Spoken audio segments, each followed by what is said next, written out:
Your hopes igniting a brighter day. Laughing hearts won't let evil stay. Gleaming mask of true villain's terror. Breaking through, show the world its error. Hearts of metal still can feel. Hearts of metal still can feel. Past of sorrow still can heal. It's your past that makes you real.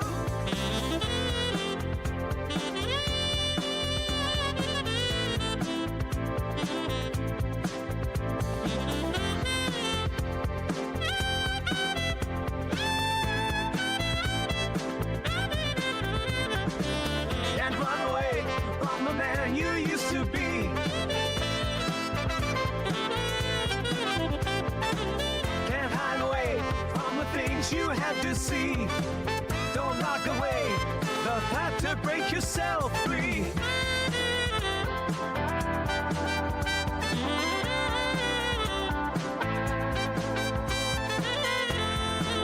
Oh, hey, yo! Gozaimasu. Guten Morgen, guten Abend, guten Nacht. Hello, hello, hello. Hello, hello, hello. Yo, yo, yo, yo, yo. Hello. I said, hey, hello again. Hey, hey, hey, hey, hey, hi, I'm back again. Hello, one and all, yes, it is I, Himawari Kotetsu, yes. Hey, how's it going, everybody? Yo, what's up? It's your boy, Kotetsu, back from the trip from hell. Seriously, that was fucking miserable. Hi, I'm back. I'm dead inside. How you folks doing? It's your boy, Himawari Kotetsu, here without the glasses. No glasses because they were causing issues. Thank you, new update. Kind of made some things better, some things worse. We'll figure out a way to get the glasses back on the model at some point. How you guys doing? I'm Himawari Kotetsu. If you don't know who I am, that's because I've been dead for a week. No, I didn't graduate, but yes, I did manage to join ICE. I mean, go to California. Yes, that's right, I went down to beautiful, sunny San Jose, California, and I also got stuck in Compton. How are things? I got stuck in Compton for several hours, and I got stuck in Stockton at 2 in the morning. Who's you? I'm John. I'm Himawari Kotetsu. So yeah, let's go all down the trip in order. So there's a lot of story before we get to offkai. By the way, hello, I'm a Tokusatsu villain Vtuber, and I am so glad to see you guys here again. I've had a wonderful time out in the middle of... Actually, it was really cold. Chat, are you aware that California is cold? Because I'm now aware that California is cold, and I didn't think it was. Dude, it was like 50 for most of the time I was there. The hottest it got was like 80. That's fucking... California's supposed to be hot, right? California's supposed to be hot, right? It was fucking cold. Like, maybe I'm just terrible at understanding what temperature things are. Did they take the rims off the train? No, but they lit a train on fire and tried to rob another one. So, let's talk about the journey in order. So, I got on the train. I was taking the Continental, right? Transcontinental. I had to take multiple trains, and I went from East Coast to West Coast. It was fun, and by fun I mean hell. So the first leg of the journey's fine. I took the, what's it called? I took the Lakeshore Limited to get to Chicago. Took the Lakeshore Limited to Chicago. Then from Chicago, I took the... It wasn't the Zephyr, because the Zephyr would have been smart. The Zephyr would have been smart. I took the other one. There's not the Lake... It's not the... It's the one to LA, not the one to Emeryville, but I should have taken the one to Emeryville. So I get on the train. from Chicago. And as we're getting on, I get a notice on my phone that says, well, actually, no, I can't even do that yet. Because I get into Chicago, and I meet a woman who's a Canadian politician. And I don't know what a Canadian politician is doing in Chicago. Chat, I met a Canadian politician in Chicago. And she starts telling me, it's such a shame that your people didn't vote for their best interests. The world would be a much safer place with, and she starts listing off politicians, and she's going on like ramblings about evil orange man and how much better Canada is. And I said, oh, I hear you guys have great maid service. Do you ever make use? And she just looks at me like I kicked her fucking dog. And I just can't imagine why. Why this woman who's bragging about how much better Canada is than America and being a little shit doesn't like the idea of someone asking if she's made use of her maid service. I hear it's very affordable. So I poked a Canadian politician. I pushed her buttons. It was fun. Gathering intel on Gunther's, we got distributing product up in Chicago. Did you pour maple syrup on her deep dish pizza? Dude, she was friendly enough, right? Like, she had a good attitude, she was laughing, she was having a good time. She could not make it about anything other than politics, right? She wouldn't talk anything I tried to talk to her about. She just made it politics. And it's like, I get it, you're a politician. Relax, let's talk sports. You like hockey? You like something else? Oh, hey-oh. And so we're talking for a bit, and we went back and forth, and it's like she's taking a first-class train in America after a first-class plane trip to a 5-star hotel where she's gonna go on a massive vacation. She's a politician, her positive attitude was fake. Yeah. I have a question for a friend. Well, then ask. Hey, Squishy, my bro, you're just in time to hear about the talk that leads up to offkai. Because this is a fucking saga. I had myself an odyssey here this year, and it was kind of awful. Japan's a faction of Command and Conquer, just saying. I know it's off topic. It's true. We talk the talk. So yeah, I hang out with this Canadian politician for a bit, and she's just talking about this stuff, and I asked her if she ever made use of her maid service, and I played dumb, and she was trying to explain to me that maid doesn't mean the same thing in Canada that it means in the US. And she's talking to me like I'm a kid, and I'm just like, well, yeah, I mean, you guys, your taxpayers, like, pay, your like, tax dollars pay for everyone to have maid service, right? It must be really clean up there, right? Do you ever, like, make use of it, or? And she's trying to, like, dance around the fact that they kill Canadian citizens with it. Oh, it was so hard, because I was playing stupid. If there's one thing I'm good at, it's acting fucking stupid. So I just, like, tried to be the most genuine I could, and just be as dumb as I fucking could, and it was great. It was great. It made me happy. Friends playing with Vroid? Everything's easy enough? Can't find a way to get sunglasses. Okay. A lot of props. What you're gonna have to do is there's a plugin that you can load Vroid models into Blender, and you can literally just, like, attach the sunglasses onto a bone, right? Admittedly, you'll have to redo that anytime you modify the model after your initial, but you should really only be setting your model once. The good thing about Vroid is there are plugins you can use to literally just bring them in and out of Blender. So you can save the format, you can export, you can import. Vroid's very good for that because then you can just grab public domain, like 3D models and whatnot, and slot them onto the model really easily. But yeah, no, she was causing problems, so I just had a laugh. While we were at Union Station, I was inside the first class lounge area because I don't want to get stabbed. I know, hot take. Getting stabbed, not fun. Did you guys know that? Did you guys know that I don't like getting stabbed? I realize it might be a little bit hard for you to understand, but where I come from, being stabbed sucks.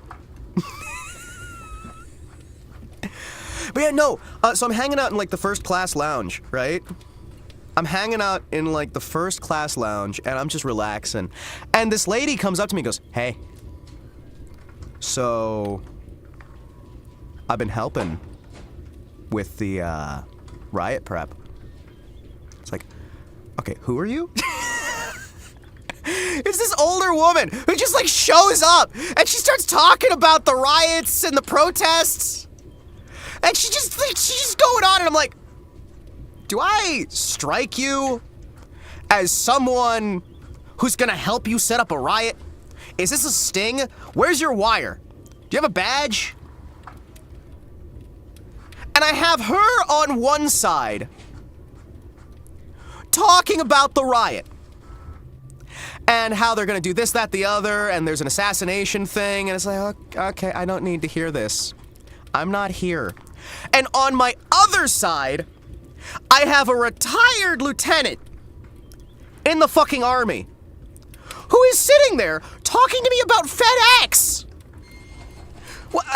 So I have Riot Lady on this side, FedEx guy on this side, who's like, man, you know, I used to do welding, and I was lieutenant in the army, and I said, what the fuck is going on here?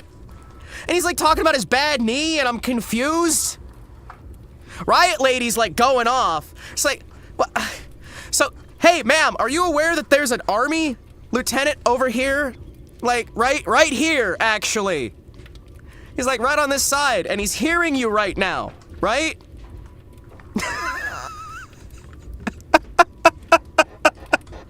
Nobody fucking knows OPSEC anymore!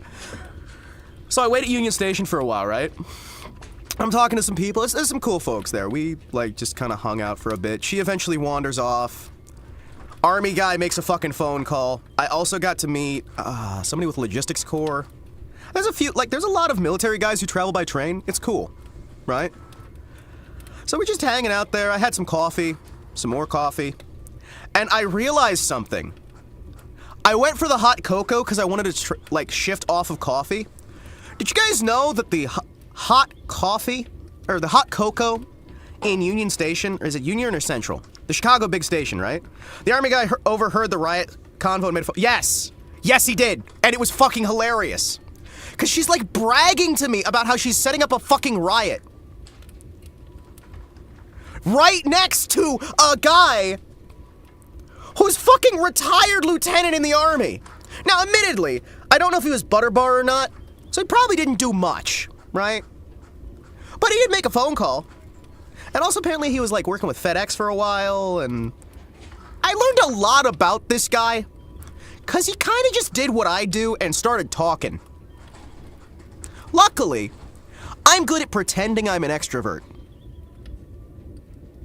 So I was able to carry a conversation. Unluckily, though, I did not want to talk with the lady who's like, oh yeah, no, we're doing such wonderful things here. You know, we're gonna set out pallets of bricks, and we're gonna do this, and we're gonna do... And I'm like, no, I'm not hearing this. I'm not hearing this! La la la la la. Go talk to somebody else, Fed. You are not entrapping me. La la la la la la la. No, no, no. But yeah, no. Was she also Canadian? She was also Canadian.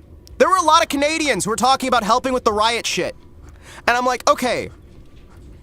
First of all, why the fuck do you care? You're not a citizen. You don't belong here. Canadians, get the fuck out. Leaves, go back to Canada. Should have called ICE on her. Get her deported back to Canada. Trump wants to bring him over. We're gonna go to war with Canada. Agreed. Agreed. We go to war with Canada. Chat! I am making a firm proclamation in this moment to you, the people of YouTube and the people of Twitch. It is high time that we declare war on our northern aggressive neighbors. The war of northern aggression shall not be allowed to continue unabated. We will defend ourselves against the maple syrup, against the snow, against the vile and wicked machinations of our northern aggressors, of those who would seek to destroy our very way of life with their Tim Hortons and their cheap maple syrup. For too long have we allowed them to flood our cities with affordable donuts, with maple cores, slowly, insidiously diving deeper into our economy and our schools with their pro-moose propaganda. No more will we stand idly by, allowing our children to be indoctrinated into hockey and, even worse yet, curling. At least the maple syrup is actual maple syrup. I'm just saying, declare war on Canada. It'll be better. Him has babies with multiple Canadian train users. He'll purposefully not support crumbling the just impregnate half of Canada. What? How does that happen? Don't think about it. It's fine. Don't think about it. Don't think about it. Don't think about it. Don't think about it. Don't think about it. Our current relationship with Canada keeps making me think of the South Park movie. Agreed. Samesies. Okay, so I actually get on my train and I talk with this really nice guy who's like, hey, yeah, no, they got the red cap service for people who are handicapped, right? So I'm using the red cap, and he gets me over there with like a nice bit of time. He's helped me out, and he's like, hey man, thank you for the tip. Genuinely, I'm taking care of my, I just had twins, you know? Me and my fiance were getting married. I'm gonna do the right thing here, and I'm like, you hold on to her. Don't you ditch her. Stay with her, okay? Don't leave her. And he's like, well, no, I wasn't thinking about it. I'm like, good. And I slip him like an extra $5. I may not understand people the best. Can I have a little background info on where you were? Chicago. Chicago, Illinois. Chicago. The big station in Chicago.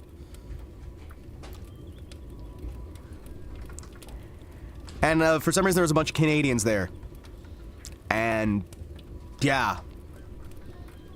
They were all talking about helping out with riots. And I'm like, maybe like, don't. Maybe like don't. Maybe just don't. Oh, Chicago has great pizza. Half Gunthers.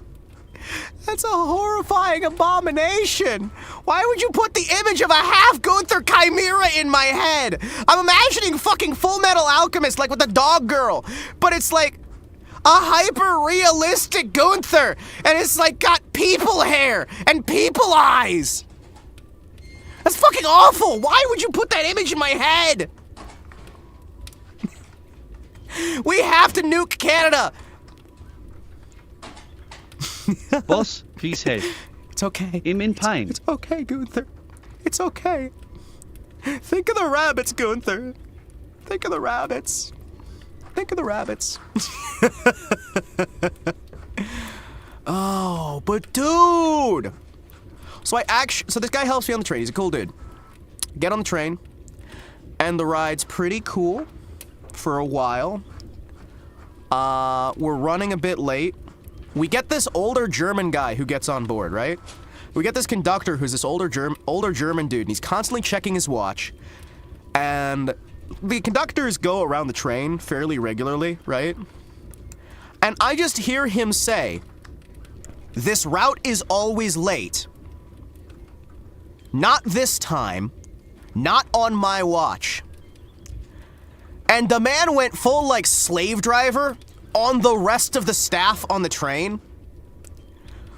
And he made sure everything was working like clockwork. The man was fucking, like, intense. It was cool. He didn't really say anything that wasn't business to anybody. Because normally your conductors are happy and friendly and helping you do this, that, the other. And they're just like, you know, they're making the trip fun. He was like, no fun allowed. Bitch, don't you know I'm fucking German? And proceeded to make that train run an hour and a half ahead of schedule. And he's right. We were not late under his watch. And then after he leaves, because, you know, you're only on train for so long, right? The very next stop, we find out somebody lit one of the other trains on fire. and it's blocking one of our only ways through. So we were stuck behind a burning train for 6 hours. We were stuck behind a burning fucking train for 6 hours. After that, so that old guy, he gets us ahead of schedule. He gets us, like, everywhere we need to go. People are getting on, people are getting off. It's perfect, like a fucking symphony. Like, the man worked fucking train magic. And then we're stuck behind a burning fucking train for hours. We can't go around it. We can't go through it. We're just stuck there. And then it turns out, yes, literally on fire. Someone set a train on fire and burnt it to the ground. Because the train got set on fire, some people tried to help put out the fire, and the people who helped put out the fire didn't understand that water doesn't help put out a gasoline fire. They tried to put out a fucking diesel fire with water. I don't know if you're familiar with this.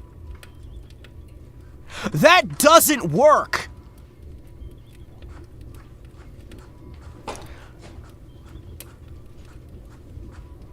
It's a little bit of a poorly known fact. Oh, Squishy. Oh, Squishy, you sweet, sweet summer child. Lord bless you. God bless your little heart. So some people were trying to help who weren't on train staff. You had idiot locals who were trying to help put out the fire, and they made it fucking worse. They made it fucking worse. 'Cause, like...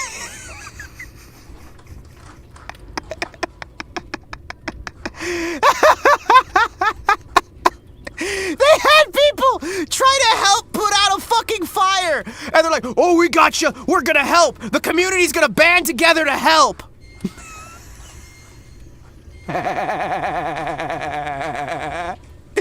So we're stuck for 5 fucking hours, like 5-6 hours, just sitting there like, man.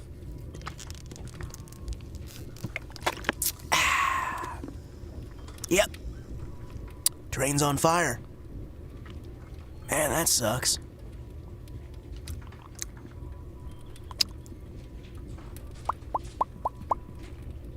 Oh yeah, we're gonna be late. I was supposed to take another train that was gonna take me up to Seattle, right? Because I wanted to visit a buddy of mine. So I was supposed to go up to Seattle, then back down to San Jose, right? We did it, Patrick! We saved the train! Sorry, let me get that right. We did it, Patrick! We saved the train! Ah! Yeah, SpongeBob? Where's the train? Oh. Oh. Were they helping or were they part of the group that started? I don't know. I never saw the actual, like, situation myself. I just heard about it. And also got to sit there, unmoving, for, like, 5-6 hours. Boss, vi har Ypsilon nå bak. Well, Gunther, you see, water feeds some fires. It makes the fire go bigger, because it eats the air out of the water. Fire in the water! Beep! They should have checked their fire alarm. So, okay. We're dealing with that, right? By the way, this entire trip is taking days. And during this trip, my garbage can in my suite was held together with a bungee cord. And the bungee cord snapped. So my trash can kept slamming open and slamming shut. And in the hall, there's an electrical panel. And the electrical panel was also held together by a bungee cord. So the electrical panel in the hallway was slamming open and slamming shut. And slamming open and slamming shut. All day, all night. For days. Because remember, train travel takes a long time. It was so... They didn't even use duct tape? No. No, they did not. You think they can afford duct tape? Duct tape is for ducks. That'd be quackers.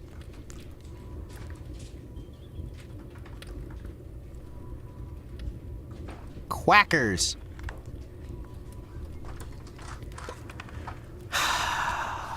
-2. Fucking it. Don't you -2 me. Don't you -2 me. I'll kick your ass. I'll kick your fucking ass. Who the hell is this? How the hell did you get on this frequency? I'll kick your fucking ass. Piece of shit.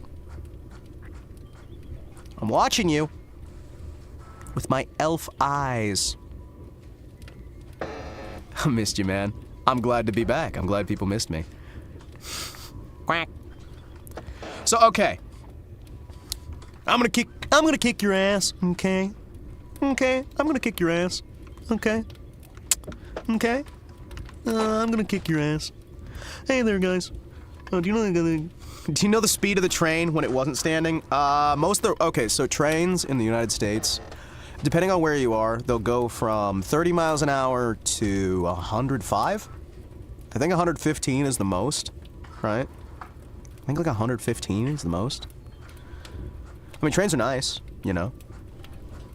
You sounded like the Dougler from Undergrads. Fuck. Okay, so yeah, no. I'm on this train. The food's actually pretty decent. So for an understanding here, right? When you're traveling in first class, you get access to 3 meals a day. You get access to a private toilet. You get access to a shower, and you get a fucking bunk bed that turns into chairs. There's a bunk bed that turns into chairs, chat. You also get your own toilet. Oh wait, I already mentioned that. Did I mention that you get your own toilet? I'm really happy about getting your own toilet. When it works.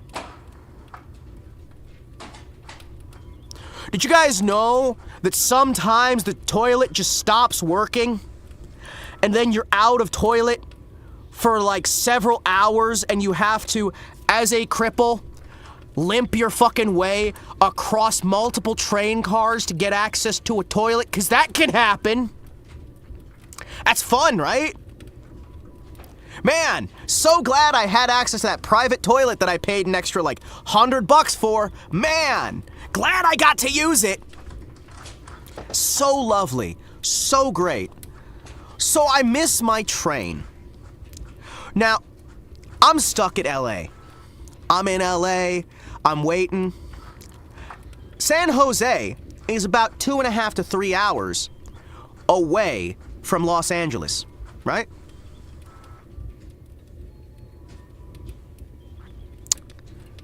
Do you know how long it took me to get that 2.5 hours? Chat, would those of you who did not hear me like live tweeting this or discussing this at the time, would you guys like to guess how long it took me to make that 2.5 hour trip? Cause, hey, K Victus, you're almost correct! 13 fucking hours! For a 2.5 hour trip. 13 fucking hours!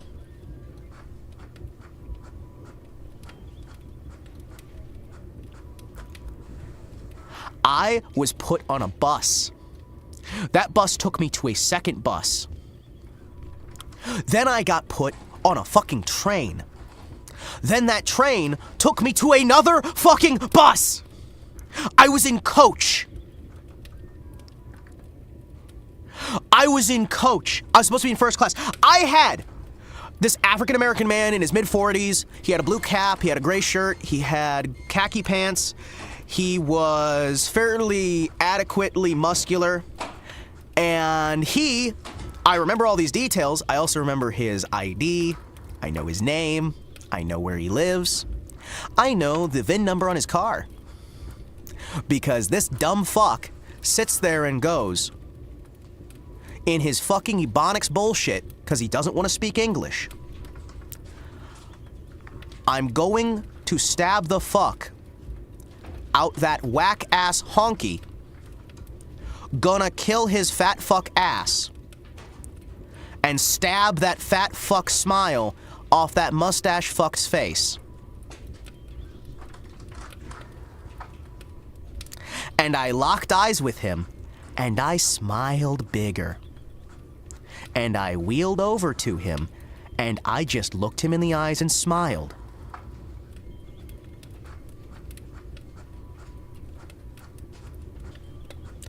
Don't fuck with me. Do not fuck with me. You stupid fucking asshole. I wouldn't have been Daniel Petty. I would have gouged his fucking eyes out with my thumbs. I don't care what you have. I will go to prison, and you will be a corpse on the fucking floor, you stupid fuck. I will kill you. I will gouge out your fucking eyes and watch you bleed to death. Do not fuck with me.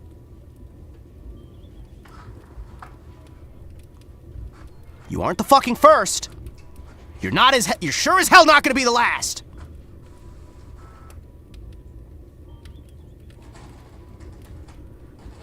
And he's looking at me like I'm the asshole.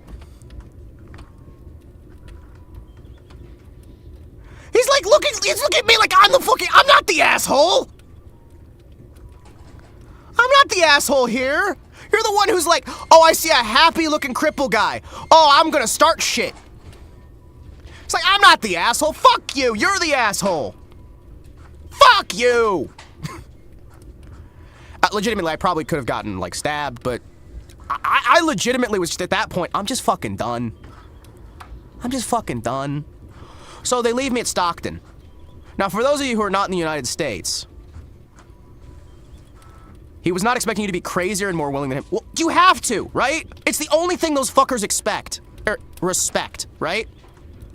It's the only fucking thing they respect. Go full crazy. So for those of you who are not from the United States, Stockton is the carjacking capital of the world. More cars are stolen in Stockton than anywhere else on Earth, all right? You don't stop at the stoplights. You do not stay in Stockton. Nobody wants to be in Stockton. Stockton fucking sucks. Stockton is ass. It's fucking bad. I'm left at Stockton. At night. At fucking midnight, actually. Like Toronto. It's okay. Everything covered in graffiti. Trash fires. It's a shit place. It's a shit fucking place, right? Stockton is ass. If you live in Stockton, so very sorry for your loss. It fucking sucks. You live in a shithole, and it needs to be burned to the ground, and something better needs to be built in its place. And if you live in Stockton, I can almost guarantee you actually agree with me. Stockton fucking sucks. 180 from how cool it was when it was perhaps the most major Confederate guerrilla center in California during the war. Oh yeah, no, Stockton got fucked. Stockton got brutalized. Like following the Civil War and what it is now, it's fucking awful. We need to burn that shit to the ground and rebuild it better. You know what, just rebuild it how it used to be. We'll be fine. So, hope you had fun at offkai. We're not there yet, okay, Tor? We're still getting there. We're gonna get there eventually, alright? It's gonna take us a little while. We're on an adventure. So I'm out there, and they're like, wait, why are you dressed so nice here? It's like, do you know where you are? I'm like, oh, no, I got transferred here. I'm supposed to be on, I think it was, Starlight. I was supposed to be on the Starlight Coastal, right? We're the Fellowship, basically. Exactly. We're on an adventure. We're not talking about offkai yet. This is the lead up to offkai. And he's like, wait. Oh, no, we had you listed as just a passenger. Sir, would you like me to stand next to you? Sir, I think you want me to stand next to you outside. We're gonna have an Uber come for you, and we're gonna get you out of here. I think you'd like me to stand next to you if you're gonna be outside. We're going on a trip in our favorite piece of shit, going 95. We're all gonna die. So I've got these two large Asian men standing, one to either side of me, waiting for the fucking Uber.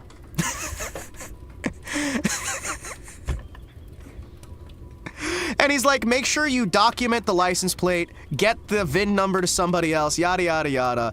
And they're concerned because of what happened on the train as well. So I've got, like, again, I've got these two beefy Asian dudes just like standing next to me. It's great. It's fucking great. I feel like I'm just a king. I got my guards either side of me. I'm just waiting. We got like the people stumbling by, high on who knows fucking what. We got a couple guys who are getting their Ubers. I get loaded into the Uber. And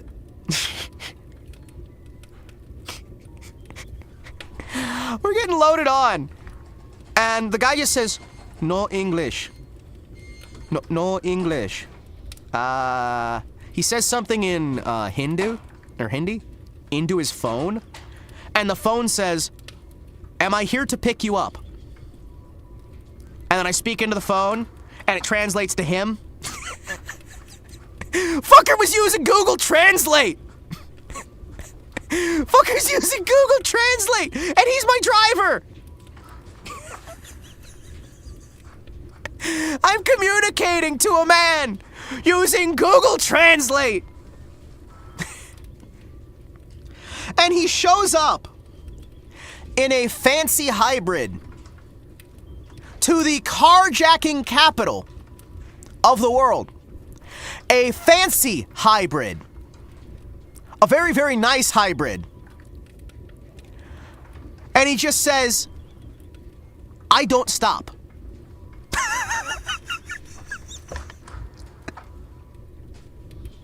He just says, I don't stop.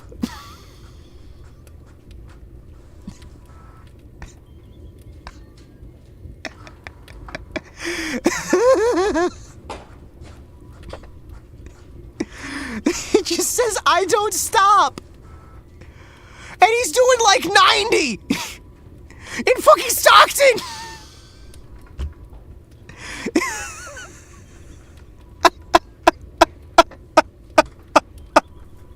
I just love that so much, because he's literally just, I don't stop.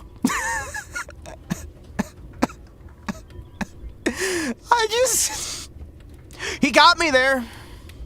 He got me to the train station. Then one of my buddies got me to the actual hotel.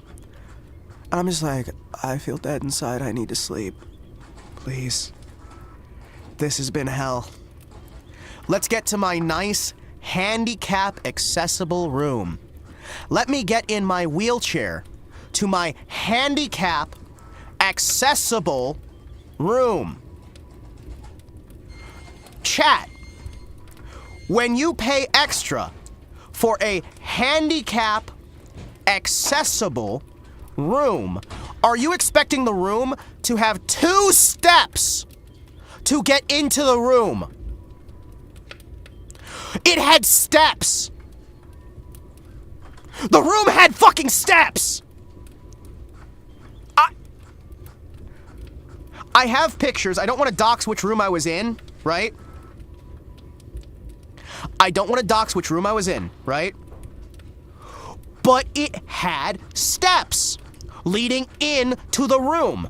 It was a double-size room that they split into a single room, and they left the fucking steps. They didn't put a ramp on the steps. They just put steps. So I get there, and there's fucking steps, and they try to push me into the room, and they damage my wheelchair.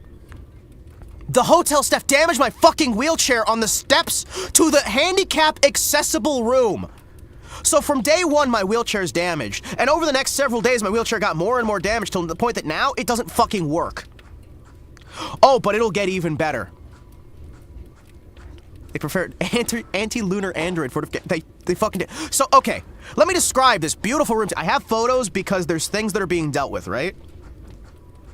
There's things that are being dealt with. There are people that are being called.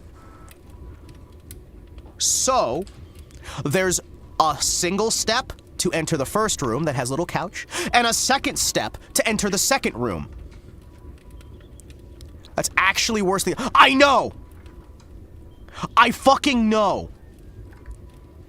This is my luck every single damn time, and I'm pissed. There's no light switches at all in the hotel. Nobody's room had light switches. Instead, it's all lanterns. It's all lamps. And the lamps have a switch that I would have to get out of my wheelchair to turn the lights on and off. Let's step back a bit, though, because it's even better at the entrance. Because the entrance to my handicap accessible room that I paid extra for, the door was not motorized. The door was a full-weight door that weighed about 60 fucking pounds, which doesn't sound like much, but when you're in a fucking wheelchair, a 60, maybe 70-pound fucking door is not something I can open solo, one-handed, while I'm wheeling backwards into a room over a step. I had to go backwards to get into my fucking room, over a step, while pushing open a full-sized metal fucking door. This is the Marriott San Jose, by the way, the convention center. Never fucking do business with those assholes. The doors to the bathroom are, all the bathrooms in the fucking building have barn-style doors that do not lock. None of the bathrooms lock in the entire fucking building. Not a single bathroom actually locks. That's great, right? I tried to bring this up, and I was called a fucking liar by the manager.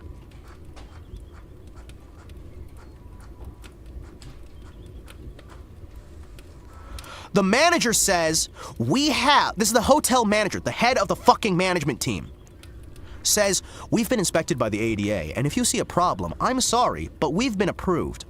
Maybe you're just seeing things, because we meet the full standards of the American Disabilities Act. Now, if your wheelchair is damaged, are you sure it wasn't your friend's? Now, we have some witnesses on staff here that have seen your friends messing around in your wheelchair. And we believe that they probably damaged it while you weren't in your wheelchair. And I'm like, you mean the wheelchair I need to move around? You mean the wheelchair I'm always fucking in? You mean the wheelchair I wasn't able to fucking leave because your beds, I can't get into the fucking bed. They have the beds in their handicap accessible rooms blocked. You cannot turn a wheelchair in their accessible fucking rooms. You cannot turn a wheelchair there. There's not enough space for a fucking wheelchair. And this fuckwad has the fucking gall to look me in the eyes and call me a damn liar in front of a room full of people. Disgrace my fucking name. Don't you dare fucking talk to your betters that way. You piece of absolute human fucking garbage.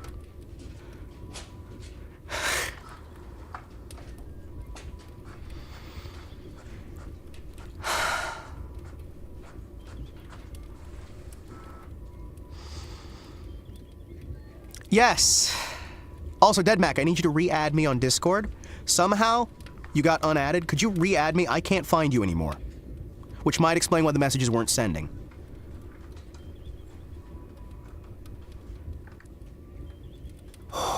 I already have, Tor. I already fucking have.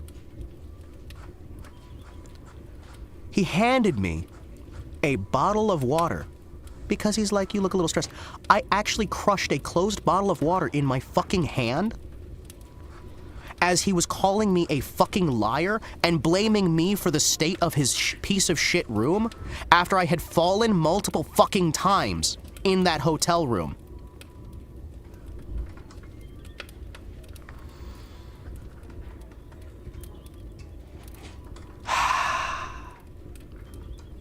I was a little bit frustrated. This is before the con, by the way.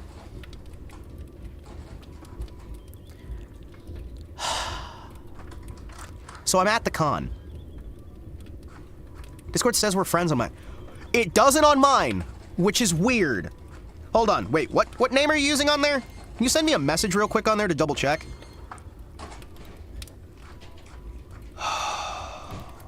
I am so just... Because, like, by the way, all of this so far, right? All of this so far is pre-con. This is getting to the convention. This is getting to the fucking convention, right?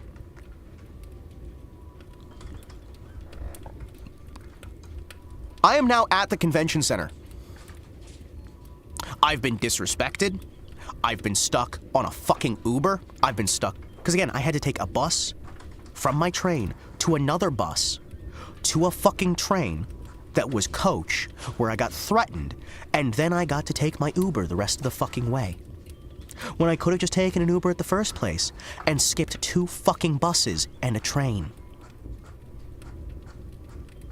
I'm not happy.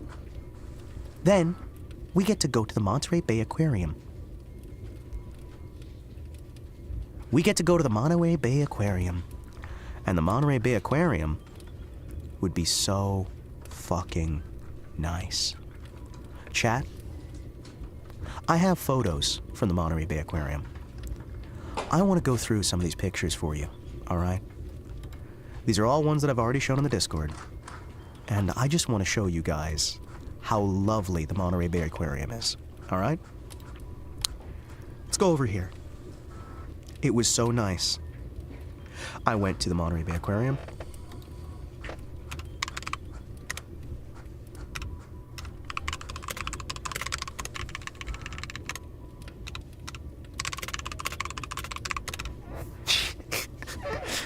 Did you get my messages back? Because I sent you the messages back. Like, why did it say you're not on my friend? Now it says you're on my friend. What is wrong with Discord? But I want to show you guys. I want to show you guys some of these beautiful, beautiful, beautiful fucking pictures. Because I took a bunch of them. And we're going to go through the roster here. Actually, can I grab it off my phone directly so I can give you guys the higher quality? I told you Discord be tripping bad. I didn't expect it to be tripping that bad, brother. Shit. Also, I got to get you that Shumo. I got a fucking Shumo for you in case you don't get one. I wanted to make sure. I also have the Mari action figure. Bet you weren't fucking expecting that. I got to save the demo unit of the Mari EN underscore EN Action Fent Action Star. I can't find my fucking cable. Hold on. I need to connect my phone here to the computer so I can show you guys some of these pictures. Because I took pictures the entire trip, right? With real Fentline? Yes, with real Fentline. Action Fent. I'm holding her in my hand right now. She looks blazed out of her fucking mind, right?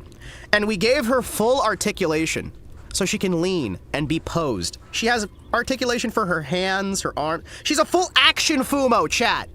She's an action Fumo. Why the fuck did nobody think of putting articulation in a Fumo? Chat. Also, I can't get the fucking phone to work. Okay, so we're gonna have some problems here. All right, so I'm gonna re-download the images, chat. I'm gonna have to re-download these images, which means they're gonna be lower quality. I have really, really high resolution photos of the aquarium. You know what? Chat. Insert photos here. We're not gonna actually look at the photos, because, I don't have them. What's a Fumo? It's a little, like, plushie of a person. What the fuck? Like 30 fucking messages all at once? Oh, shit. Hey, there's an emergency. I have to be right back.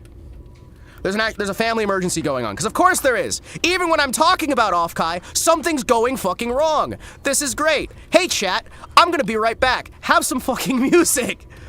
Why is everything out to spite me? I know I'm a bad person, but just fucking stop!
are dead, dead, dead. You are dead, dead, dead. Thought you were hot. Guess what? You're not. You are dead, dead, dead. You brought your whole adventure to a screeching halt. You are dead, dead, dead. Your heart has stopped and your brain is cold. You were so dead, and now your body is starting to mold. You were so dead. This dimension cuts like a knife. You are dead, dead, dead. What a pitiful waste of a human life. You are dead, dead, dead. Your heart has stopped and your brain is cold. You were so dead, and now your body is starting to mold. You were so dead. Aw, such a sad, sad story. You're gone, empty head in the red. Game over, you're through. Gone. How does it feel to be dead? You're dead.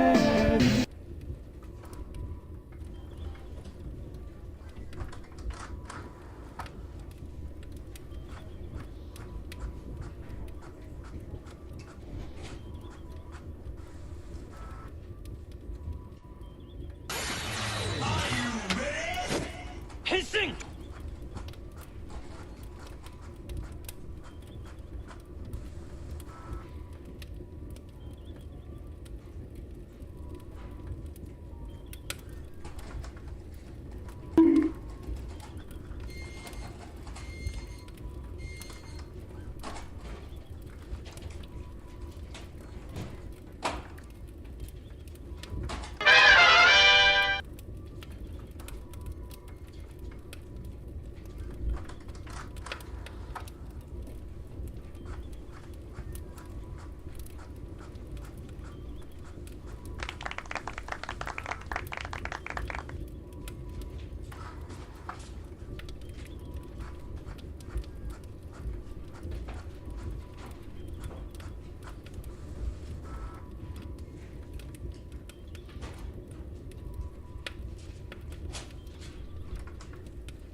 Is penis inspection day?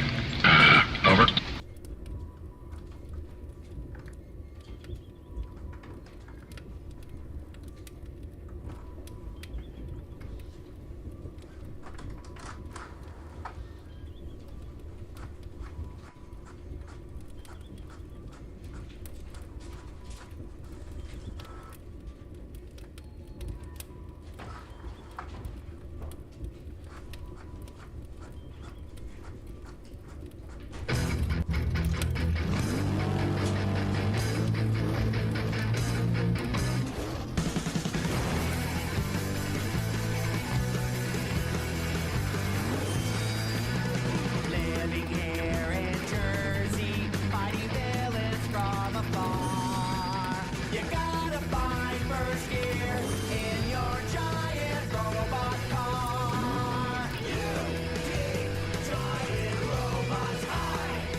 Dragon's Treasure. Buy tea. Buy tea. Code Kotetsu. Dragon's Treasure. Buy. Buy tea.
Hey kids, it's your old pal Himawari Kotetsu. I'm back. Holy shit.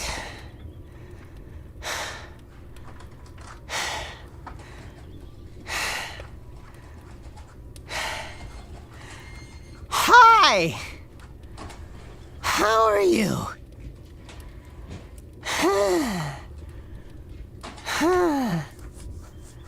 Anyway, that's been dealt with. Hello, everybody.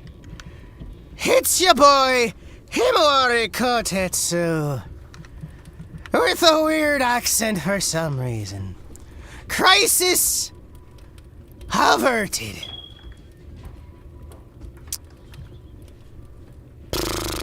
Hello, everyone. I'm back. So, let's recap before we had the intermission. Let's have a nice recap. Although I like how that music stopped playing like 15 seconds in, so you guys had no music on the BRB menu. That's great. That's genuinely like the best thing ever. You know, let's leave the Toho music on in the background. You guys like Toho? Toho! Chat. So, let's recap. We're not at the con yet. This is still pre-con. But so far we've talked about meeting a Canadian politician, getting to Chicago, meeting some crazy Canadian woman who was talking about assassinations and other stuff in the open that may have gotten reported by a retired lieutenant in the army, a train being literally set on fire, the toilet being not working, again, 2 years in a row. Oh yeah. Doors opening and closing, slamming repeatedly during an entire trip. The fun German man who was able to get us ahead on time only to wind up getting caught. Immediately after he left, by a train that was just burnt to the ground because some people were dumbasses. Then getting to my handicap accessible hotel. Very accessible, very handicap friendly, very beautiful, very lovely. Also, I'm still trying to get the fucking images. Hold on, I forgot my phone. You know what, fuck it, I don't have my phone with me anymore. My phone is wherever, who cares? Somebody needs me on my phone, well just don't fucking need me on my phone. It's fine. It's fine, just don't fucking need me. If you need me, don't. I am so fucking worn. I'm dead inside from this con. So, we do the Monterey Bay Aquarium. It's fucking amazing. The Monterey Bay Aquarium looks good. We got in time for feeding. We got to see the kelp forest. It was awesome. So fucking cool. We got to see the kelp forest, we got to see a live feeding, we got to see pictures of sharks. I got a bunch of these pictures that I'm going to be posting inside of the Discord. They've already been posted. I may even set up a special room for it. I got to hang out with the peepees. We got to do a bunch of cool meals. We got to... Did you get to see the Eldritch Cryptid of the kelp forest? Yes. Yes. Her name was Julie. The elder god of the kelp forest, known only by her ancient eldritch name, Julie.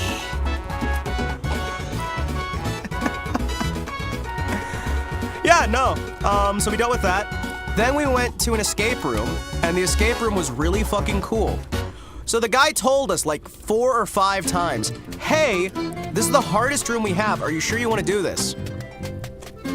They had a murder mystery. They had an Atlantis themed escape room. They had a escape from a mental institution. Yeah. That was kind of themed after Saw.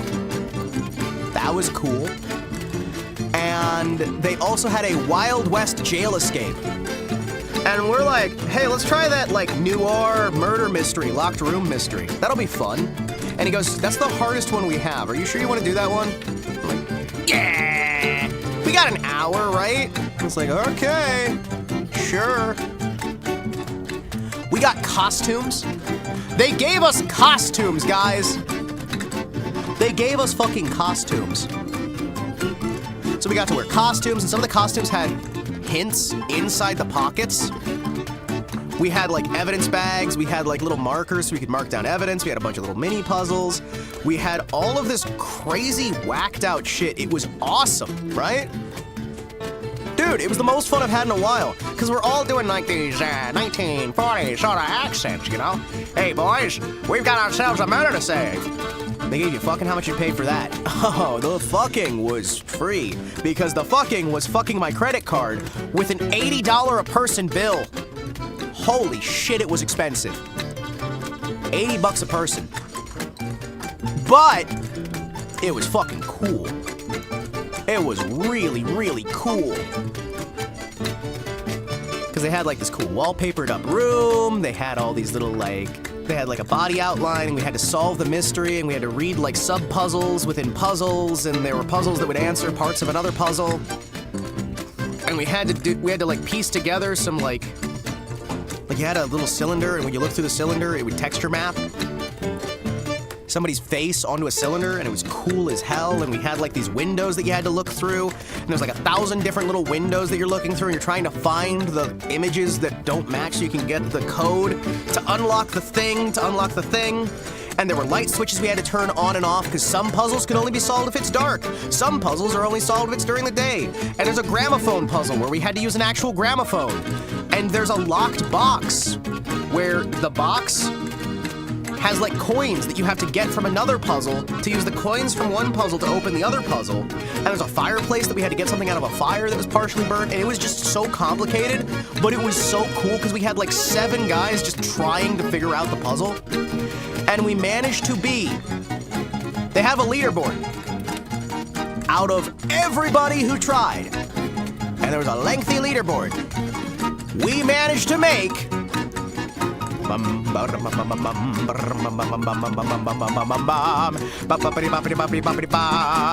3rd place by like 30 seconds. We just barely made it to the top 3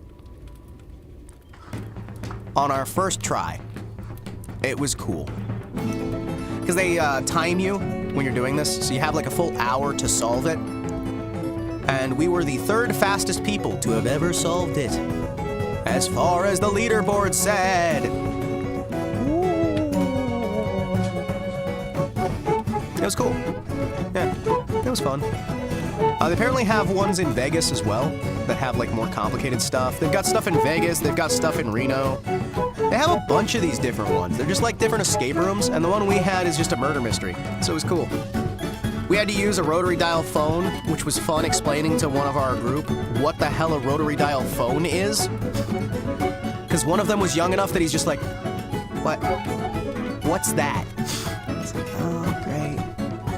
I had to explain to people how a fucking typewriter works. That was fun. So, we had to figure out that it was a German keyboard layout for a typewriter, which luckily I recognize. Hey, May, how you doing? Good to see you. Why are you associating with Zoomers? Believe it or not, a lot of VTuber fans are Zoomers. So we had to use a rotary dial phone to call a number. We had to look up the number by figuring out a coin puzzle. We had to use a typewriter, and I had to like point out, hey, by the way, this typewriter's the German keyboard layout. Because I recognized that. And so we were able to figure out that the murder was taking place in Germany. And we were able to, we had to use an almanac. We had to use a fucking almanac to like figure out a bunch of locations on Earth and then figure out where they drew to different locations. We had to read through a genealogical history for this family to figure out who had the motive to kill the victim and who the victim even was. So we had to do genealogical research. We had to figure out with a German typewriter, oh, this is in Germany. Okay, cool. It was connected to the assassination of Archduke Ferdinand for some fucking reason. There was a room that's just covered in newspaper clippings, and we had to read newspaper clippings that were like stapled to a wall. And when I say covered, I mean covered. Thousands of newspapers, just everywhere. And and there was a rug, and there was stuff hidden in a couch, and there was stuff hidden in like the costumes we'd been given. And we had an hour to figure all this out. And it's like, you know what? I know they said this is the hardest one, but with all the little details and all the mini puzzles we had to solve, it was fucking great. We had one guy with us who was going around, and he was a documentarian. So he was documenting the puzzles, and he was like giving information between people. He was running back and forth. We had one guy who was more of an expert at like visual puzzles, another guy who was more of an expert at actual like text puzzles, like just like text work. We were solving mazes, we were solving all this kind of crap, and we did all of it with like 20 minutes left on the clock. Like 25 minutes left on the clock. It was cool. It was really fun. And honestly, it was $80 per person, but it was really fucking good. The theming was good, the room was good. We had like they had music that was themed to the situation that was going on there, and we had like audio cues that would happen. Dude, it was fucking great. Again, $80 for an hour though. That's California, man. That's fucking California. So we got through that. And now, finally, we get to actual offkai. Right after this tangent. No, not $80 an hour for train sex with Hima. No. No. I did not have sex on a train. I did not. Stop that. Cease. End your machinations. There was no flyer. People are not like posting, "Have sex with Himawari Kotetsu on a train. See the stars. Get weird STDs because everybody's gonna be paying for it because he's so popular." No, that didn't happen. What did happen, so my flyers made it out. Damn it, Crunky, I'm gonna kill your ass. So what did happen is we moved forward. So we went out to eat a few times. We did a Korean barbecue, right? We did a really cool Korean barbecue one of the nights. And I had... Maybe I shouldn't tell this story. So you guys know soju? You guys know soju? I was thinking it's like, oh, this is fine. There's not that much alcohol percentage. It's fine. I didn't realize that it was having weird measurements. And so I drank 2 of them back to back. I drank 2 of them. I drank 2 bottles of soju. Well, dude, you say Korean chow. This was just meat. It was meat, meat, meat, meat, meat, meat, meat, meat, and meat. We sat there all night and we had beef, we had seafood, we had pork, we had chicken, we had just meat. Meat, more meat, more meat, more meat, meat, meat, meat, meat, meat, and meat. So we were constantly just eating all this cheapo, delicious meat. So I had 2 bottles. You took a lot of meat. No. Had. Different. No. Took a lot of meat has some implications of homoeroticism. And I'm not quite there for that. So I drank this, and I'm thinking like, okay, this is tasty. It's fine. I stand up fine. But apparently... how do I put this?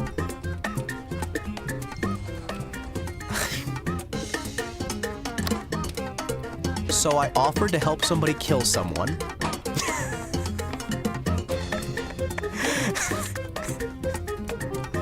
That's one of the first things drunk Hima does. Is like, hey, if you want me to, I can beat that guy to death. It's like, that's not helpful. That's not helpful. And I'm like, hey, do you need me to kill that guy? And it's like, oh, this guy's causing problems. Well, if you want me to, I can torture him to death. And it's like, oh, cool, that's where my brain goes, great.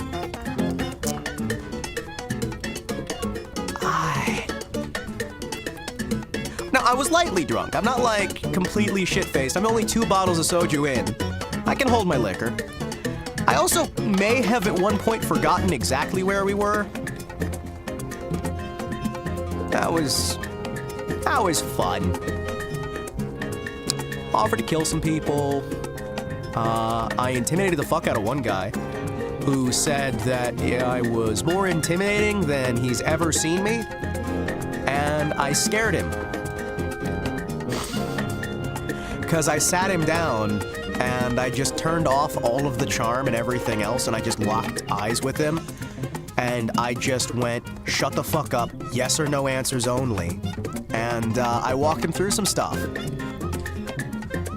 Because apparently I just went full, like, business mode, and I scared some people. And I may have also threatened to curb stomp somebody's face into a fucking corner until they stopped moving. So, this is why I don't get drunk. I'm not a fun drunk, I'm a serious drunk, and I don't like it. I don't like it. It's bad. So that happened. We had some delicious food. So offkai starts. Day 0. Let's get into the offkai back-end stuff here, because I know some of you guys might be interested in some of this stuff. So did you guys know that offkai this year, average night out for a Brit, minus some stabbing, Hima's ancient. I remember passing you so many times in the vendor hall, so many times on day 0 before I knew it was you. Yeah, because I was doing a lot. So day 0, right? We're getting like the badges handed out. We're getting some stuff together. We are trying to get the booth set up. We have to go early. Really fucking early. Because the booth that I'm helping with is a vendor. They get told by the hotel, hey, there's been an error. We didn't book your room for the entirety of the con. The room was only booked for the pre-con. We're going to upgrade your room to a different one, but we need you to get everything out of there by this time or we're throwing it away.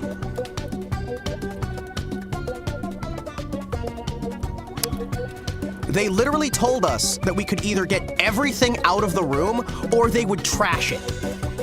So we had a panic session where we just called literally everyone we can. We're getting in touch with every single person we possibly can because they're gonna destroy our fucking merchandise if we can't get it out of the room because the hotel staff have no chill. They had booked the room months in advance for the entire con and got told that the hotel decided to resell it because they wanted to turn the floor that they were on into a party floor. And they weren't going to allow anyone to rent rooms on the party floor. And it's like, they had already paid for that room, right? But the hotel decided to evict them from the party floor because they were gonna make it a party. Because the 4th floor is where there's always parties, because they have the room different soundproofing and other things. Never mind the fact that these people had rented the room in advance. The hotel staff decided that they couldn't have that room anymore. So early day 0, before anyone gets set up, me and the boys have to go down and we have to start loading gear out. But it gets better because it's a union job. At that con, it's all union. You cannot use any hand carts. You cannot lift more than 1 box at a time. If you want to move anything, it has to be 1 box. The hauler for it cannot have wheels. So you know what we did? I brought my cart, I brought my luggage with me. They literally strapped luggage to my wheelchair. They strapped luggage to my wheelchair and had me roll down with my luggage. Yes, it's luggage, guys. Luggage. So we emptied one of the guys' we emptied some of the guys' suitcases and whatnot, right? And we just like hacked them on. It's just like, no, I'm just getting through with my luggage, it's okay. And so we unload the cargo. Like instant touring bike. Wheelchair sled, yes. Wheelchair trailer, yes. So we were loading gear back and forth, and I'm like the human pallet jack. It was fucking awesome. Oh, hey, by the way, day 0, this is fun. Hey chat, so day 0, I didn't have my badge yet. They went past the guys in the hoodies that were just wandering around the various back rooms and areas. They went past everybody else who didn't have a badge, who was just wandering about doing whatever the hell they felt like. And security stopped me 4 times to threaten me, to tell me to get the fuck out. Despite being a vendor and helping with vendor stuff. Until I finally almost made one of them fucking cry. And then for some reason, after that, they wouldn't even check me at the gun check. Because they had these little like metal detectors and gun checks. I went off every single time. And I just looked them in the eyes, then kept rolling, and they never bothered to search me, they never bothered to check me, they never bothered to do anything. Their gun check kept going off with the big warnings and whatnot, and none of them had the balls to stop me. But one of the badge ladies, who was checking IDs and looking at stuff, asked me if I was really disabled, and said, "I bet you can stand up out of that wheelchair. You probably don't even need it." So that was fun. Now, as you guys know, I can walk. It hurts like hell. I can walk. I do walk often.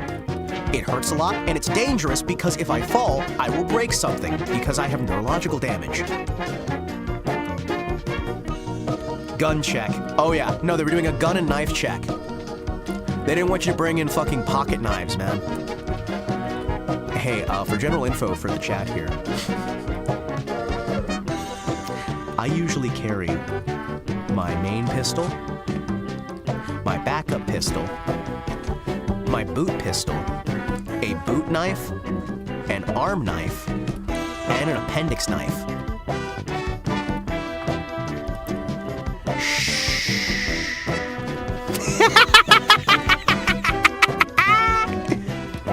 What models? I usually use I have the 1911, I have the Beretta 92, I have a little tiny Derringer pocket pistol, I have some lovely knives that are made by my father. He doesn't say strap stays him. Just because somebody's capable of getting up and walking for a bit doesn't mean they're not crippled, goddamn. No, seriously, it was awful. I can't get into too many details with that situation because there is potential pending litigation. Again, with a lot of litigation stuff, it is as simple as it gets settled. Like, the fact that you even threaten to file is usually enough to solve the issue. You know what I mean, right? I do not like litigation. I don't. I don't want to litigate against anybody. I hate lawyers. I hate using lawyers. I don't like interacting with lawyers, right? I'm not looking to get anything out of anybody. I'm looking to make things fucking stop. I want things to be resolved, right? That's my main issue here. I want it to be resolved. So if I scare the fuck out of someone, to the point where they never want to do it again, whatever the cost for that is, that's fucking worth it. You know what I mean? I need me a spike lawyer in my life. Dude, it's so fucking useful, man. Like, even just mentioning the law firm's name. So when I was dealing with all those security assholes who were being real mean to me, one of the things I did was I literally just mentioned the name of my family's law firm, and they kind of fucking stopped. You don't have to just mention anything. It's just, oh yeah, no, my family lawyer. It's like, oh, the music's a little bit loud? There we go. Turn it down. I just mentioned my family lawyer, and it was good, right? I look people in the eyes, and it's good. One of these ladies tries to stop me, and I just kind of locked eyes with her and kept rolling. At one point, one of my buddies needs private security with him at all times. They tried to search his security, and the security guy just also locks eyes with this little tiny Mexican woman, and he just says, no.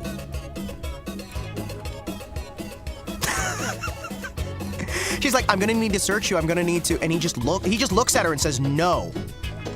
And she just kind of goes white in the face and just sits back down. The security was so fucking ass.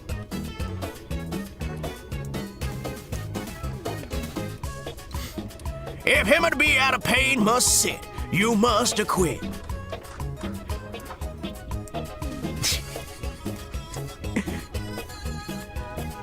Oh, there was a lot of actually people's private security there. I bullied one Yakuza guy. I bullied a few people. So there were some people who were trying really hard not to look criminal, right? And I kind of homed in on the people who were genuine, like, bad people. Not bad people, but people in bad lines of work, we'll say, right? And almost every time I went, oh, you're so cool! Whoa! Dude, look, he's got that stance! Oh, he's like one of those gangsters from those games. What's that series, Like a Dragon? Oh my gosh, are you a dragon? Oh, that's so cool. One of them turns fucking bright red in the face and just kind of like scrunches up. He's just like, his face is going red and he's so fucking embarrassed. As he's just like kind of, okay, no.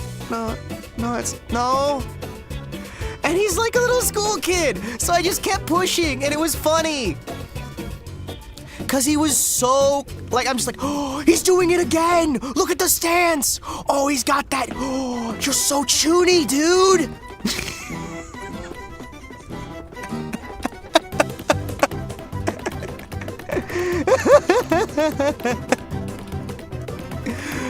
Oh, that man could have fucking killed me. You're such an ass. I know. That man could have fucking killed me. I knew he could have killed me. He knew he could have killed me. And I was just laughing and smiling. And I'm like, dude, you got such cool, oh, dude, do you have more tattoos? Those are so cool. And he like checks his fucking like long sleeve shirt. He like checks his long sleeve shirt to try and hide his tattoos. He's hiding his fucking tattoos. I didn't see the tattoos, but it's so fucking clear the moment he's like panicking and trying to fucking hide them. It's like, oh, hey there, buddy. I only bullied him like the first day I saw him, because it's like, you know, hey, dude, you stick like a sore fucking thumb. Maybe blend in a bit better. Please? No, it's a public service, in all honesty, right? These guys need to know how to fucking blend in. They're used to breaking legs, they're used to collecting money. You need to blend the fuck in. Stop playing super cool, dude. It works in some areas, but a con? You stick out like a sore fucking thumb. Dude, blend in more. You don't want to get arrested. None of us want you to get arrested, man. Shit, I'm happy to have Yox there. I'm happy to have Triad there. You know why? People are less likely to start shit. If Yox are there, Triad's there, they're less likely to cause fucking problems. I feel safer with Yakuza nearby, right? I feel fucking safer with Triad nearby than I ever do with half the security they hire out there. You know what I mean? Because at least those fuckers are willing to do something. Yeah. Organized crime makes chaotic crime less likely. Seriously. So when I see one of these guys and they're sticking out like a sore thumb, it's kind of a not subtle reminder. Hey, try to fucking blend in. Dude, try to fucking blend in. So day 0 is great. I get my badge. I get my vendor badge. I get this stuff set up, right? We're getting a bunch of stuff out there. I'm practicing like my cosplay and what have you. Modern day feudal warlords. Yeah, seriously. And you know what? I'm fine with that. I love feudalism. Feudalism's great. Bring it back. And put my family in charge. Yeah. I wouldn't always say criminals are men of honor, right? But there's more honor than some of the other groups. You know what I mean? Shit, at least with the Yakuza for the most part. It's just, don't get involved in the fucking crimes. You won't have fucking problems. For the most part. There's always exceptions to every rule. Hey, Saucho! This fucker, Saucho, is built like a fucking brick shithouse that has been covered in too much plaster. This man's massive. Towers over fucking everything. Make sure you bully the hell out of him. Also, I'm gonna moderate him. What the fuck does that mean? I don't know. Maybe it doesn't mean anything. By the way, hey.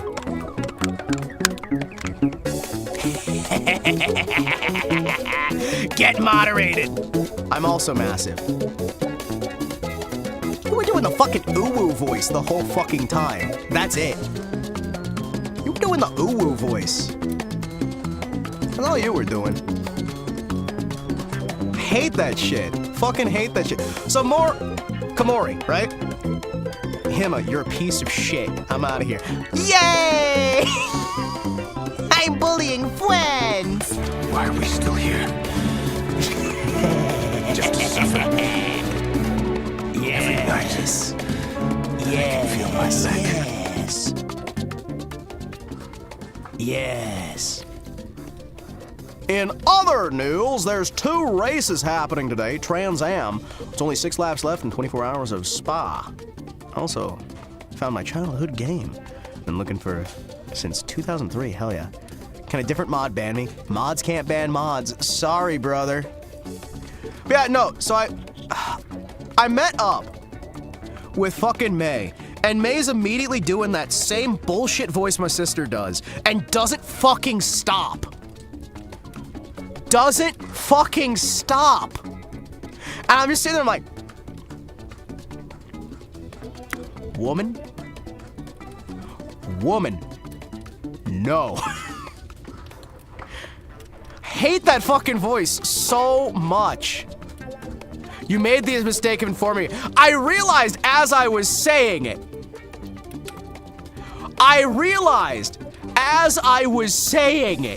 It's like, okay, I just fucked up. I'm gonna have to deal with this forever. Yeah. Yeah, this is my life now. Bro called Soucho fat. No, I called him built. There's a difference. There's a fucking difference. Man's built. Man's built. So, day 0 is up here. And you guys want to know something funny? I'm just a girl, 6'3" man.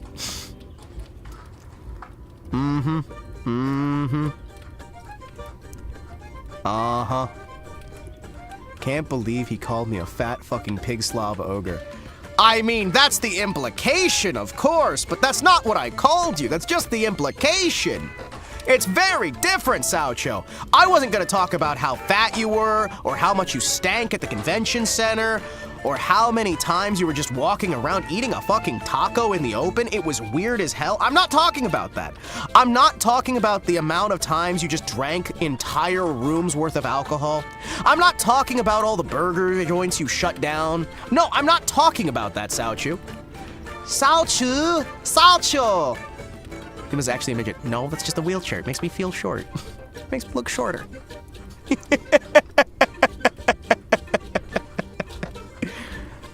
Okay, so day 0, guys. We have some issues. So the unions say you can't use any pallets, right? FaZe Connect had their van stolen. We talk about how Mexican Soucho looks. Yeah, you know, for a Canadian, he looks incredibly Mexican. It's surprising. Genuinely it is. Shocked me to my core.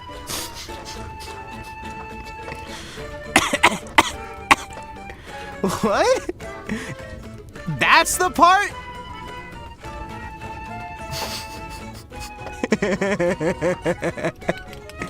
Dude, I'm in one of those moods. I just got back, and I've been watching my tongue so fucking much.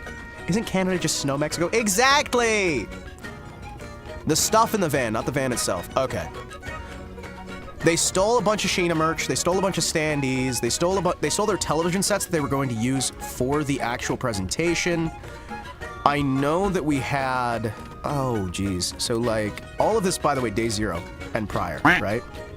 I let rip so many slurs at offkai. I did too, but people just didn't believe anyone who said it. Because I am friendly. I'm happy. I can't believe the butter cookies had that in them.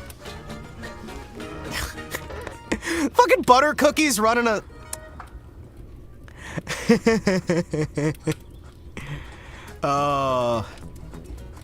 Beyond Pearl Harbor, Pacific Warriors were the first World War II game that started all in World War II in general. Fuck yeah.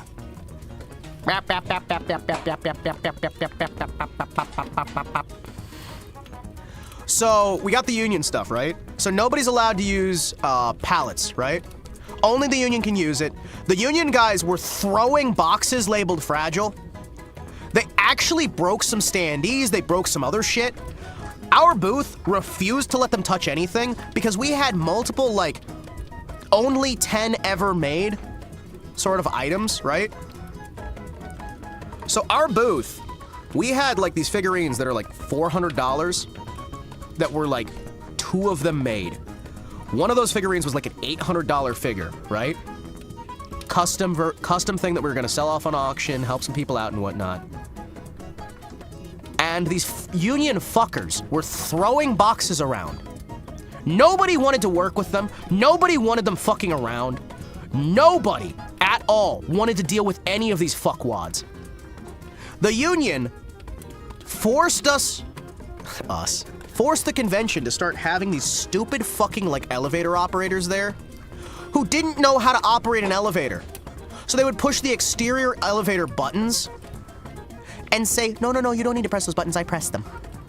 It's like, that's not how that works. That's not how that works.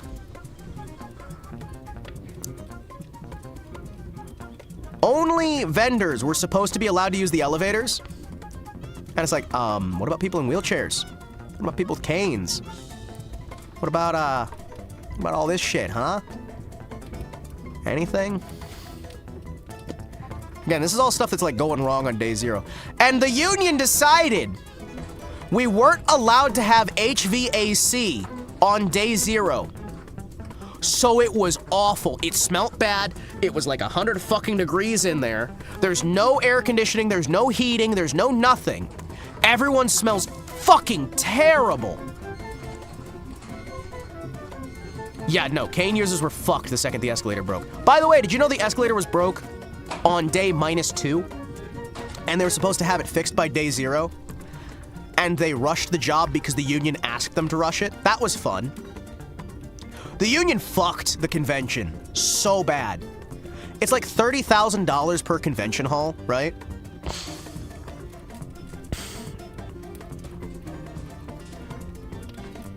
I saw the escalator working when I was there. Oh, it worked! For a bit.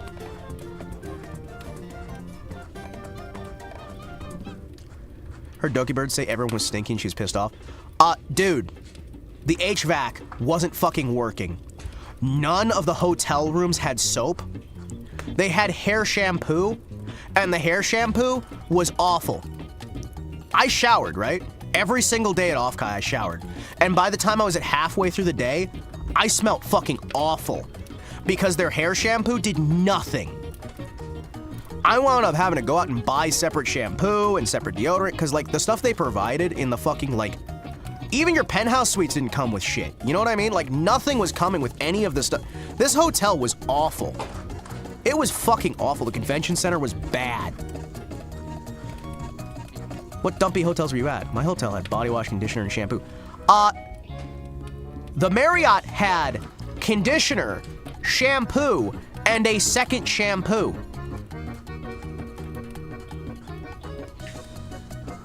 Not body wash.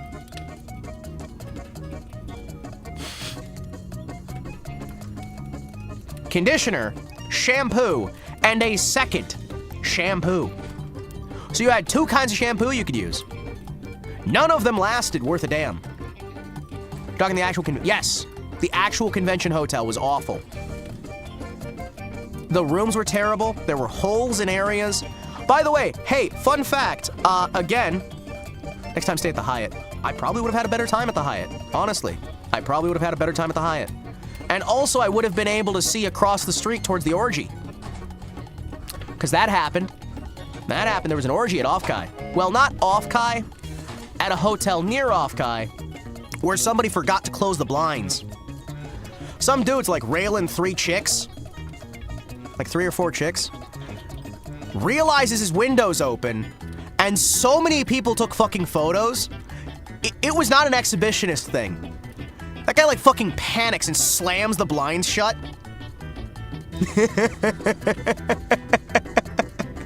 So there's fucking video floating around, there's pictures floating around. You imagine it's like, oh yeah, I get to be with some ladies. Today's gonna be good. What do you mean my ass is everywhere? Oh no. What do you mean?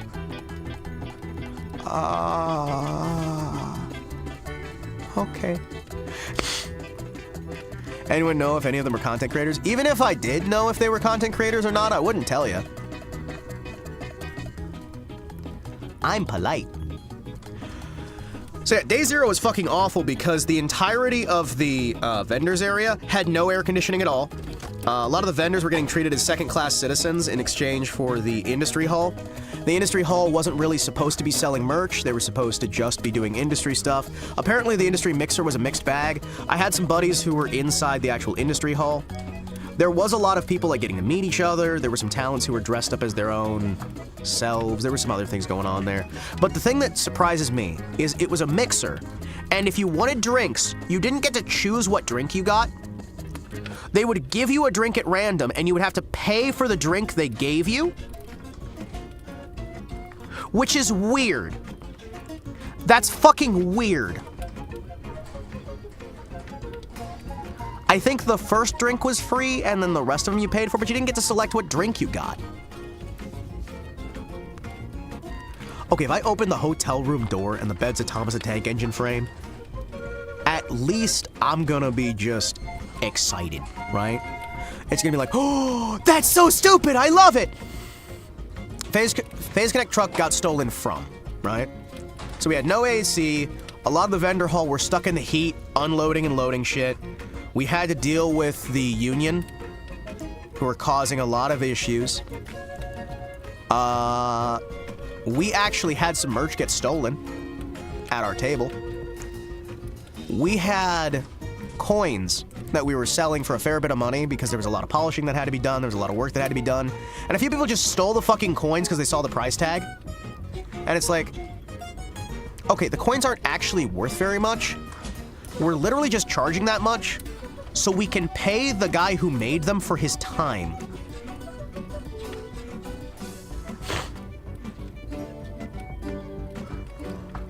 Well, if it was mostly Sheena merchant standees, that probably means Sheena merchant standees were the closest to the door.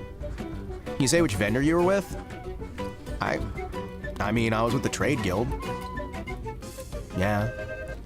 We had some coins stolen, we had some other small stuff stolen. So we had these crony coins, right? Which were $100. They're $100 because it was like 14 hours a coin to make them, right? It was like 14 bucks a coin to make, or like 14 hours a coin, right? So we're charging like $100 for them, and it's like, okay, yeah, no, they're not really super worth that much, but if you want the meme coin to represent like the issue with crony, there you go, $100. It's cool, it's solid brass, very heavy, very nice coins. And people fucking stole them. People fucking stole them. Pisses me off, man. Pisses me off. We also had the Pippa coins for like $33. And my personal favorite, which I have right here with me, the Action Fumo. Mari _EN. Action Fumo. Action Fumo. Its action feature is that it can do a fent lean. It can do a fent lean. It's a fully posable Fumo, which I love. Again, I'm not even saying this to sell these to you guys, because I don't think we even have any more of these. I was shilling this the entire con because it's such a cool fucking concept, right? Just the very idea of having a fully posable Fumo. Fent lean? Okay, so in this particular context, we have, it has knee joints, foot joints, spine joints, and a head joint. The Fumo was available at the con center, and we sold out completely. We had like 50 of these damn things, and they sold out completely. I have the display model because this poor little girl, this poor little Mari, she started to break. So I'm just like, hey, listen, we can't sell one that's kind of breaking. Can I please take this with me? And so I have the injured display model for our Action Fumo Mari _EN posable Fumo. You can actually like I'm showing this like I'm still at the booth, but the arms can move up and down.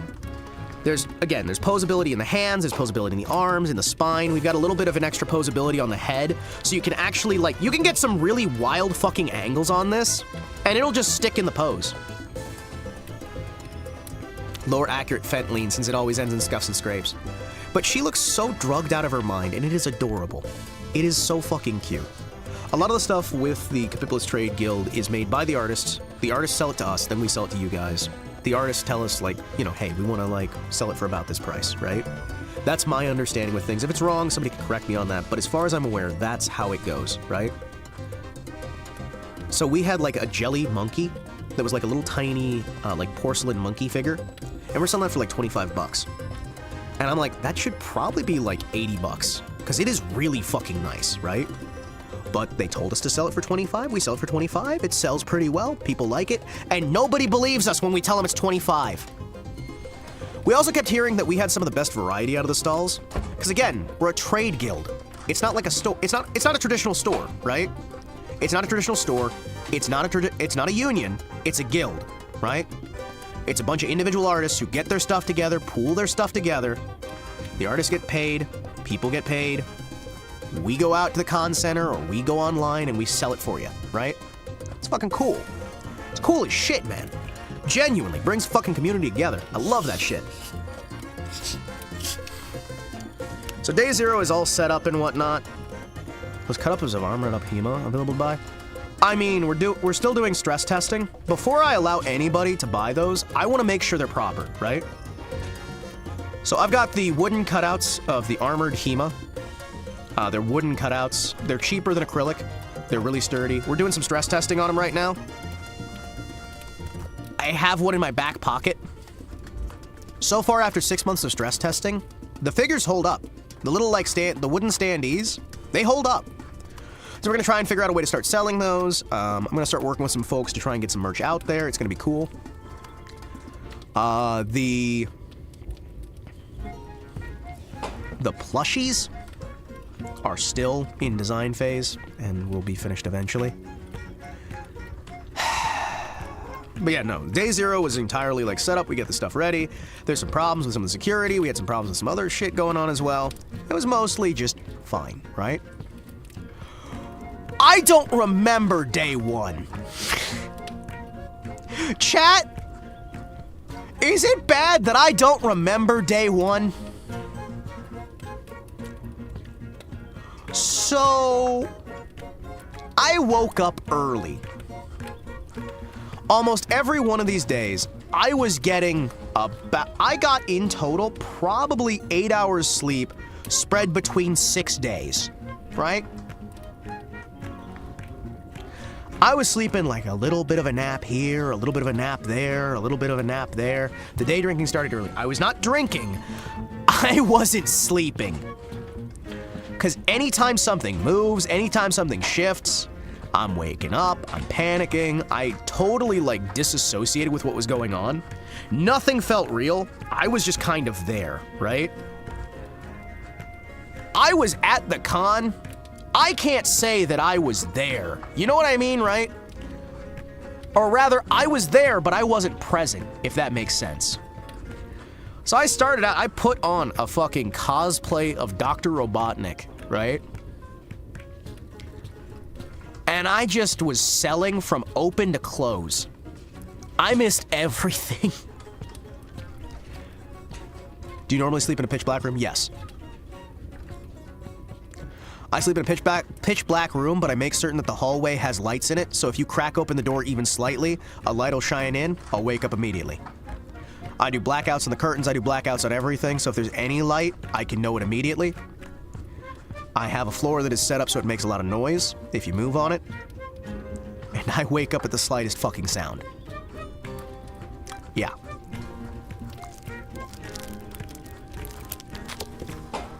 Because I'm used to, if there's noise, I am probably about to be dead. Can't help it.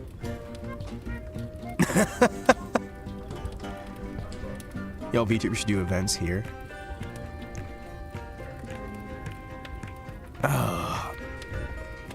Oh, we also went to the Friendship Garden. I forgot about that. Chat, the Friendship Garden was the saddest fucking thing I've ever seen in my life. They stole the water from the Friendship Garden. It was entirely dry. The bridges were collapsing. The flowers weren't cared for. The koi were dying. It broke my fucking heart. The Friendship Garden has been so completely and utterly vandalized beyond recognition. It was so fucking sad. We went there and it's like, well, where's the water? Like, there's no water anywhere. A lot of the plants are dying.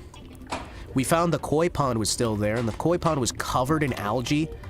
And the koi were covered in algae, and they weren't being fed properly, and the plants were dying in the actual water itself. It had a sickly green tinge to everything, and it stunk. California sounds like Zimbabwe after Rhodesia. Yes. As someone with experience with Rhodesia, rather the aftermath, I can say yes. No, unironically, yes. In Delray Beach, it'd be great. Well, I mean,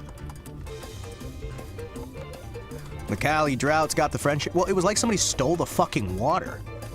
This wasn't like just the droughts. This is like somebody actively drained the fucking water that was there and was giving the barest minimum to keep the fish miserable and sick. It fucking sucked. It broke my fucking heart. So bad, man. It was disgraceful. It was disrespectful. They closed up the tea house. They wouldn't let you go to the tea house. I wanted to have tea at the Friendship Garden with my friends. We were all gonna go there. I had a bunch of my friends who were like, there were some folks from Japan, there were some folks from like all over the place, right? And we were gonna go and we were gonna have tea at the Friendship Garden. You know, solidify our friendship at the Friendship Garden. It was gonna be good. We were gonna have tea, we were gonna hang out, we were gonna like maybe play some mahjong. No, there was no tea.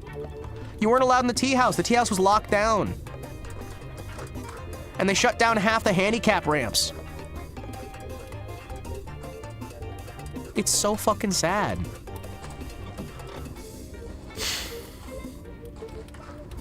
We couldn't go to a tea house. I really wanted to share. I wanted to have a nice evening having tea with the boys. I thought that would have been great, right? Get some folks together and just have some hot tea, relax, have the waterfall rolling by, sit down and just enjoy life. You know what I mean? Quack. Hey, Aged, how you doing? Jong. The most degenerate gamblers I've come across are Jongers. Oh, wow. I don't know anything about Mahjong. Could you teach me? Hey, Tor, you seem to know about Mahjong. Could you teach me? I'm really not any good at it.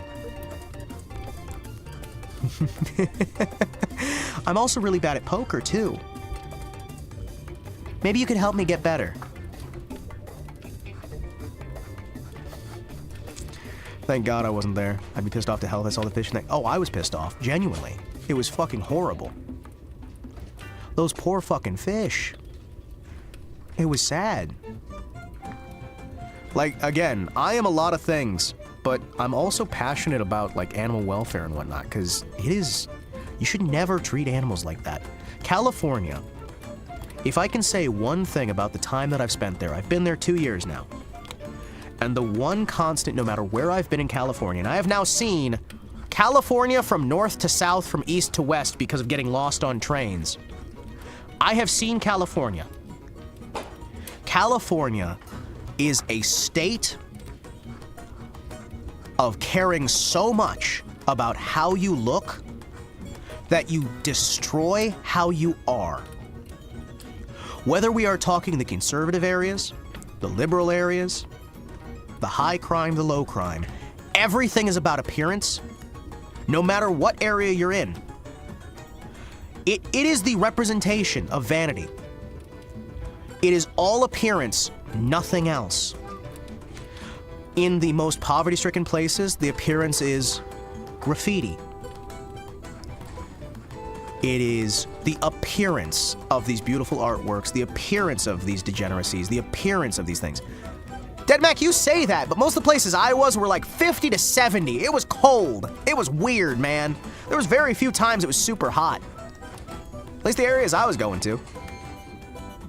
But if someone stole the fish to give them better conditions, who in Cali would stop them? Everyone. That's the problem. How dare you give those fish a better life? How dare you do that? Because those fish belong to the public and they should be there. That's what California is. People are so obsessed with the appearance of doing the right thing that they will stop you from ever doing the right thing. And it breaks my fucking heart. Like, I am not a good person, chat. I've never claimed to be. I'm a terrible fucking person. But my heart fucking breaks. My heart breaks so fucking much. Because there are people who are genuinely trying to make things better. And they're beaten the fuck down. There are so many abusers. There are so many users. There are so many disgusting, degenerate people who are actively trying to stop people from doing the right thing. If you do the right thing in many of those places, you're the sucker. And it hurts. When I see the Friendship Garden, there's volunteers there who want to make it better. They're not allowed. The actual handicap accessibility anywhere I went to in California was some of the worst I have ever been in the continental United States. There's no accessibility for anything. And yet they'll vocally scream and shout how accessible it is, how nice it is, how this, that, the other. If you're actually handicapped, they expect you to be a shitheel who treats other people like shit, and they'll treat you like shit. It's fucking sad. Like, it's fucking sad. Those fish in tiny water, half the height it should be, surrounded with beautiful plants on the surface and sickly green water underneath, barely swimming alive, is the perfect representation of California. There's beauty on the surface. There's wonderful beaches. When I was in Monterey Bay, it was the first time I felt at home since I was in Germany. And that's fucking stupid. But it was all surface. You know what I mean? Everything in that state is surface. And almost everything in that con was surface. And there's a deep-seated rot.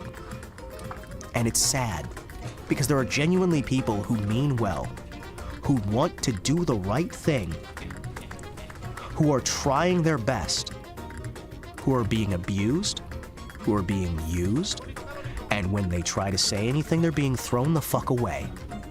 Those fish in the Friendship Garden are the perfect representation of that entire state. And I hate it. I hate it so fucking much.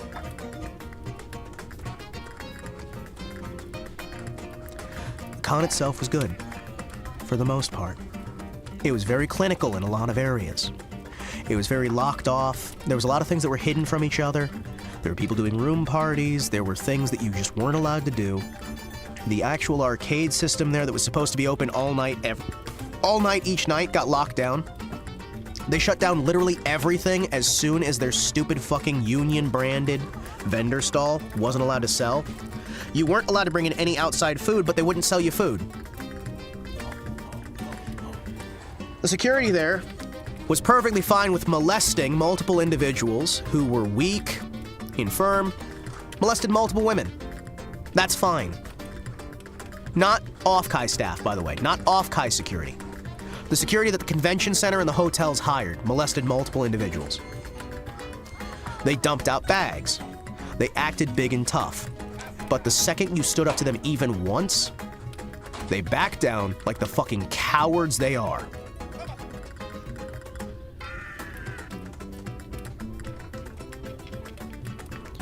A fellow mite from Norway attended offkai, seemed happy, but then again, he's from the far north, where the town center is a grocery store and a flagpole. It's a slight exaggeration, slight. Well, the thing is, right?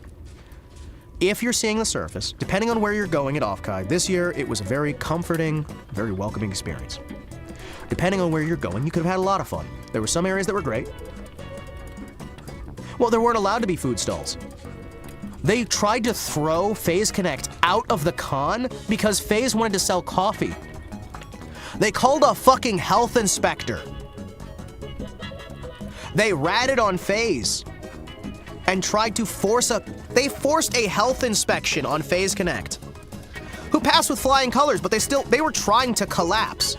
Again, this is the union, not the actual offkai itself, right? There were people on offkai staff who legitimately, as soon as they found out you had anything to do with Phase, would go, I don't give a fuck off. There were, right? There are still genuinely people like that, right? But it's not all of them, right? And while I won't be quite so much of an apologetic as Pippa was for offkai, until you hear her after when she's talking about it, I will say there are genuinely some fantastic people who are putting in some really hard work there. There are a lot of people who genuinely have a passion for VTubing. There are people who genuinely want to put their best foot forward. There are vendors and industry personnel who are fantastic to work with. I met with we're not going to do the day format anymore, chat. We're just going to talk about this stuff. I'm going to hit it as we go. Hope you guys don't mind. I wanted to do the day format. But after day one, I don't remember jack shit. I couldn't tell you what happened day one, what happened day two. I remember the pre-con. I remember the ride home. Most of the con was me in an Eggman cosplay selling people merch. Yeah, no, see, Sensoka brought food in every day. He was cool, right? Sensoka, by the way, fucking amazing. Hey, chat, this guy right fucking here makes so much merch for VTubers that you're just not gonna know about. Not because you don't buy the merch, but because you don't fucking know. This guy needs all the fucking advertisement. Sensoka is one of my favorite moderators. No offense, Tor. Major offense, Crunky. I'm gonna kick your ass. But this guy makes fantastic fucking merch. Fantastic fucking work. None taken. But no, Sensoka makes some fantastic merch for folks. He's the one who actually helped us with the prototypes on the wood standees. We're doing some modifications. He hates me. Yeah, Horace, I do hate you. Take offense, Tor. Don't show weakness. But yeah, no, I'm trying so hard not to glow as you describe the clown state. Look at me. Do you know how much I'm trying not to glow? I want to glow so fucking bad. Hey, by the way, let's talk about something fun about the con. Hey, do you guys know the statue that's the symbol of that convention center? Hey, chat. I'm not taking a picture because it's fucking explicit. They have Lilith chained to a cross with her shirt ripped the fuck open with signs of duress. That's the symbol of the con center. Lilith chained to a fucking cross with her nipples out, her shirt having been ripped open, and signs of duress. And there's two of them at the entrance to the con. That's the kind of con center you're dealing with. The main room. Did you not see the main lobby? There's the statues of the. There are a series of statues that are brass statues that have degraded over time with a more artistic rendition, right? Main lobby, left hand, right hand side. When you first come in through the actual convention center itself, it has nipples, and it is Lilith who has been partially undressed. Yeah, no. It was completely shamelessly satanic. The thing is, right? I notice these things because I know to look for them. I was actually there. One of my buddies one of my buddies was there. Well, we became buddies. He's from Saudi Arabia, and the thing is, me and him noticed that immediately, right? Me and the guy from the UAD fucking noticed that immediately. Oh yeah, me and him got along so fucking well. So this guy flew in from Saudi Arabia. Great fucking guy. We got along so great because it's like, yeah, I used to work security here, here, and here. We talked about some of the areas over in the Arab Emirates. Fucking great man. Wonderful to work with. We also got to talk a little bit about how Americans tend to conflate Iraq and Iran when there's a very, very different sort of feel to them. Because all the different areas in that, there's a lot of, like, cultural stuff and whatnot. But, sorry. Yeah, no, they had a statue of Lilith chained to a fucking cross. And that's the symbol of the hotel. The hotel itself was set up with multiple kill boxes.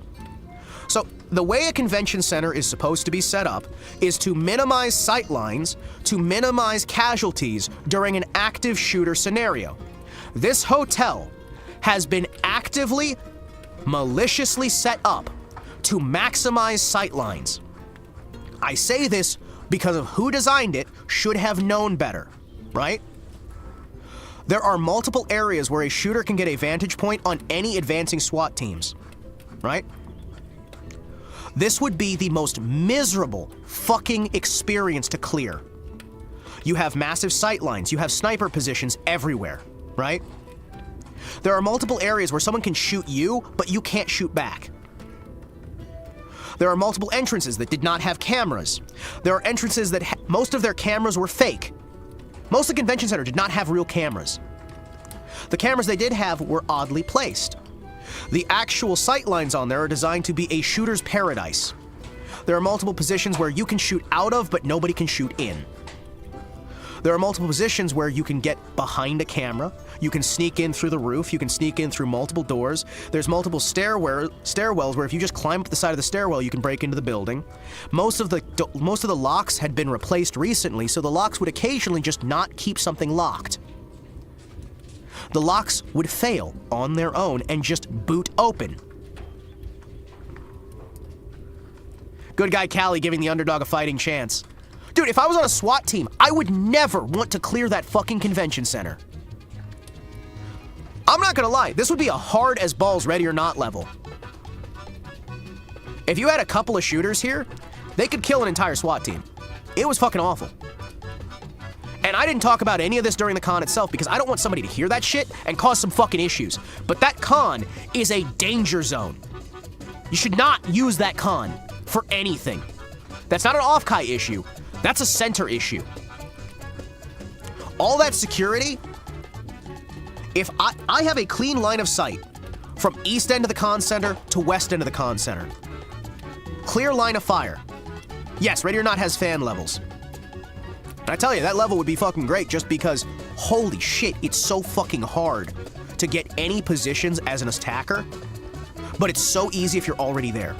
And it is awful. It is fucking awful. So they had the maid cafe as well, right? And people have been told that you were going to have requirements that you'd have to provide proof of vaccination. They dropped that. They didn't actually carry it out. But that's what they told people, right? You have to prove you're vaccinated to get in. A group tried to make a black market maid cafe. Everybody was thinking there was going to be sex there and whatnot. It was actually literally just a maid cafe that you didn't have to show proof of vaccination to get into. Wait, in 2025? Yes. This year. All of this is this year, right? They were trying to get people to show proof of vaccination to get into the maid cafe. And so a black market maid cafe showed up. And then the hotel staff cleared it the fuck out. Hard and fast. It was almost like they thought it was a drug deal or something, but no, it was just a, friendly little maid cafe that some of the folks had set up and were trying to, give people an option if they didn't want to provide vaccination status. It turns out at the end of the day, they didn't actually require you to show it. They just told people they would, and then they didn't bother checking anything. So, But that fucking convention center is an abysmal fucking setup, right? I don't know how that center is allowed to be open with how dangerous it is. Admittedly, it was sponsored by the mayor of San Jose, their chief of police.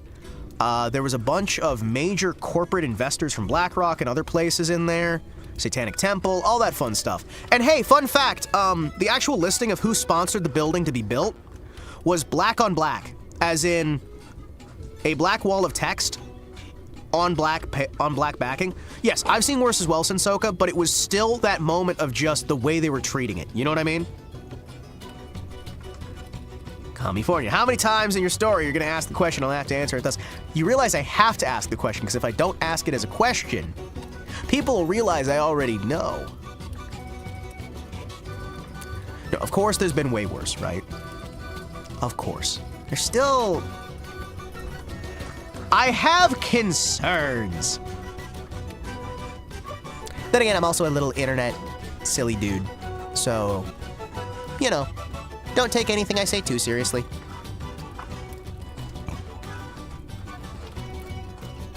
I'm an internet silly guy. Fucking love this song. Fucking love this song. But literally means 30 centimeters. Yeah, I do. So we had the party floor. Hey, chat. The 4th floor, where the trade guild got kicked out of because they wanted to use the room, right? They put plastic on the floor. They covered the floor in plastic.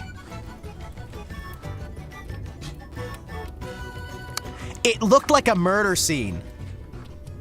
Brother, how do you not glow brighter than the sun? I can feel my power level growing just trying to suppress it. Yeah.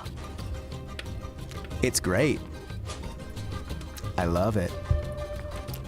There are so many things I would like to say to you, but I don't know how, because after all, you're my wonder wow. I didn't want to get the cum out of the carpet. Dude, night 1 of the actual parties, if I'm ever seeing a room, no, it wasn't just a room, it was that entire floor had plastic. It was all plastic. Somebody was taking bites out of oranges. Like a single bite. Somebody was walking okay, chat.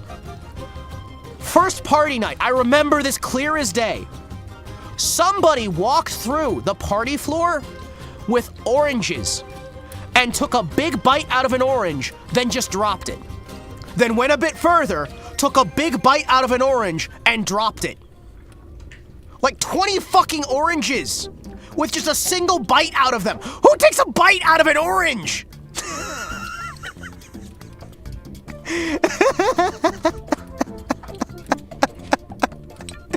Like, we're not talking like peel it first. We're talking bite through the peel. Yes, rind and all. Single bite like it's an apple, then just drop it. And when I was down there for the first time, somebody like goes after. Oh man. No, didn't juice it. That grown ass man eating a fucking orange. Grown ass man. Just like. Just taking bites out of oranges. Just dropping like single bite oranges. Reminds me of internet historians telling of Forest. Oh, don't you fucking remind me of Rainforest. This was a lot better than Rainforest. You kidding me? This shit was actually way, way, way better run. Fucking hell. Fucking hell. Oh, fuck. After the Lilith statue, I almost feel like that's what Callie wants to treat its women. For real. Oh man, I wouldn't be fucking surprised. Dropping the metaphorical light sticks. But, the party floor was loud. I actually couldn't get into any of the rooms, because they all had those steps. I didn't go to a single party room. It made me sad. Made me sad. I did have someone from the Irium party room accidentally slap me across the face with a Nyaru bumper sticker. I got slapped across the face with a Nyaru bumper sticker. I still have the bumper sticker. He was trying to hand it to me. He was trying to hand it to me, and it just smacked me in the fucking face. He just wanted to give it to me, right? He's like trying to hand it, and he just like, I think he was expecting me to be up instead of down in chair. It's cool, right? I now have a Nyaru bumper sticker. Oh, shit. He's just like, it's that pause where he's like looking like, oh, are you okay? And I just keep rolling. Keep rolling, rolling, rolling, rolling. What? Rolling, rolling, rolling, rolling, run, what? I did a lot of people watching at offkai. When I wasn't working the booth, I was watching the lines and listening to how people were talking. general idea that I got from listening into a lot of the stuff that was going on at offkai was it was simultaneously incredibly clinical and incredibly sleazy in terms of like what people were doing there. You released your inner Fred Durst in that moment. Oh yeah. Oh yeah. So like the actual con didn't have a lot of decorations because they were limited on what decorations they were allowed to use, right? If you wanted to get a billboard spot, it was like 800 fucking bucks. No, I think it was 200 bucks or 500 bucks if you wanted to hang an actual piece of advertising. Trade Guild had a beautiful billboard that we had done up, and people moved it, people were messing it around. I got some help with some sandbags to try and keep it in place. We had a beautiful billboard like right by the double rainbow line. It was nice. Dude. All of the vendors had the same thing to say. For vendors, this year was phenomenal, right? Vendors made so much fucking money, so many people sold out completely. We were right next to Project Melody. We were next to Project Melody, I think it was. So I got to talk with some of the folks connected with that stuff. I got to talk to some folks from connected to VShojo, some of the folks from the Vtuber project, or Vtuber research project as well. I got to meet all the girls from V-Fleet. Genuinely really do support V-Fleet so much, right? I am so fucking happy with what V-Fleet's been doing. I got to talk a lot with the V-Fleet folks, and they were fucking phenomenal. I got to talk a lot with the Irium folks as well. I got to meet the folks behind Elgato. I'm trying to remember, I used to like their capture cards. I think I switched to an AverMedia for my capture, but I was still using one of those little hotkey things for a while, right? What the fuck is going on here? Okay. Little pop-up window. I got to meet, I got to hang out with Sensoka, and he's cool. He's cool. I like him. He's a cool dude. My favorite thing about Sensoka, by the way, he helped me out when I needed a place to stay at the end of the con. And he's actually just a cool fucking dude. We hung out. I shared ramen with Sensoka. It was great. The Vita Ramen boys were back. They started selling soda as well, apparently. So that's a thing. Vita Ramen's selling soda now as well as their knives. It was actually kind of...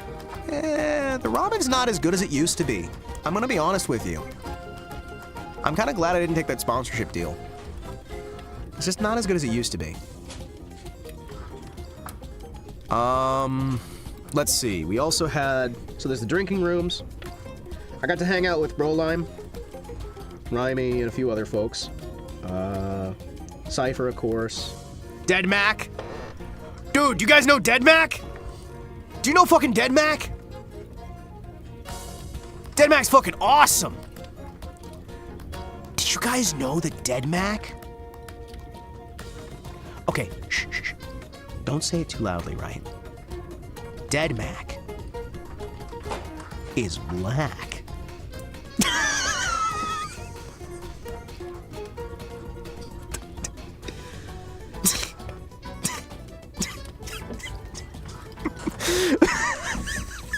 I know it's a surprise to you, Dead Mac. I know. I didn't know how to tell you. I didn't know how to break the ice. I'm sorry that you have to find out this way. Did you see my tweet? Let me see.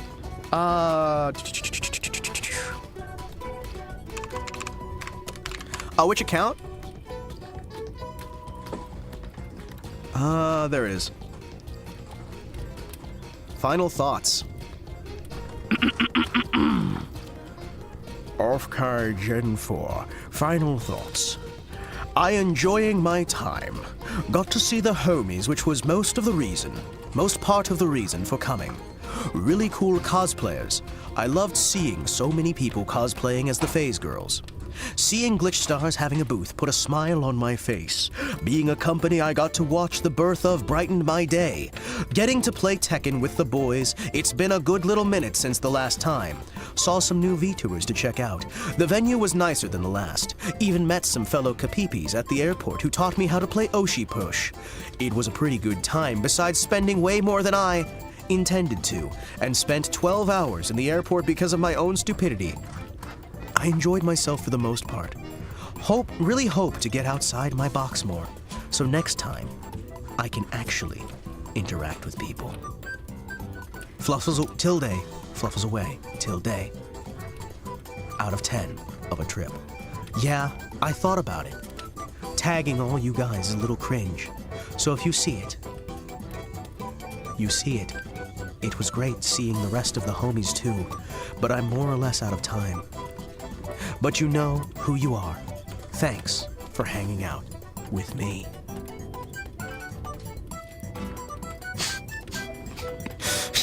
I would have never expected that! The same dead Mac from the Cursed Nyut stream? I can't! I can't! I can't! At Cypher, Milkshake. You're the man, as always. At Himawari Kotetsu. We're just gonna have to do a karaoke stream at this point. A karaoke collab stream at this point. For Sojourner. Practice what you preach, bro. Tempai.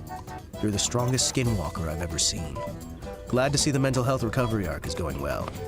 Deslaris, your aura is too strong for us regular humans as always. Lift Gang, thanks for being a guardian for day 2. We're all going next year. I've already started. We're not like... I'm probably going to FaZe Con next year. I might... okay, depending on when it is, I might still try to go to offkai. Right? Depending.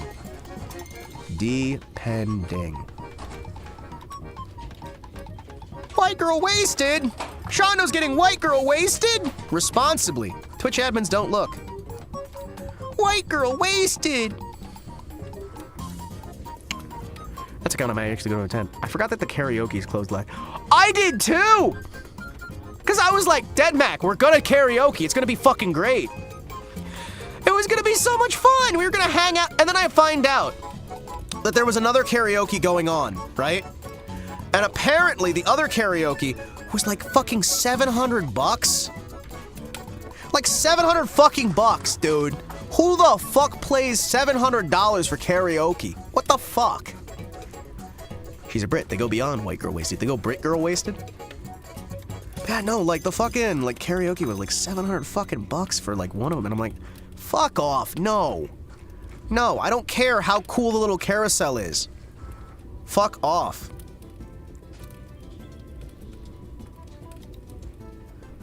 Fuck off, man.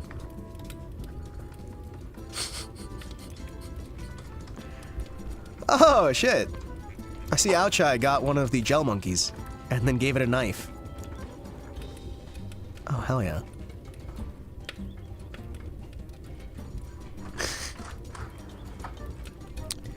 Brits drink to throw up, dude. Yeah, what's wrong with that? Forgot that karaoke's closed in the last day. I was so pissed because I'm like, Dead Mac, it is time! Gondor summons you for aid! Gondor calls you for aid. Then we get down there and it's like 4 hours wait on the karaoke. 4 fucking hours? Dude, there was like no space for karaoke. Fucking awful, man.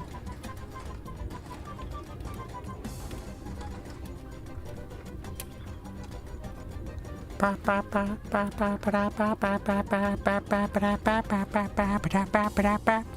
bring my JBL speaker from work and an iPad. Viola. Viola. Voila! That's how you pronounce it. Voila! They should do multiple. They should! Well, the problem is, all right, so I spoke with the guy, I spoke with Lysander, I spoke with Rad, I spoke with a few folks who were involved. I spoke with some folks, right? Do you guys know how much one room at that con center was? Do you guys know how much it was for one of those little, like, wings of rooms? 30,000 USD. 30,000. 30,000.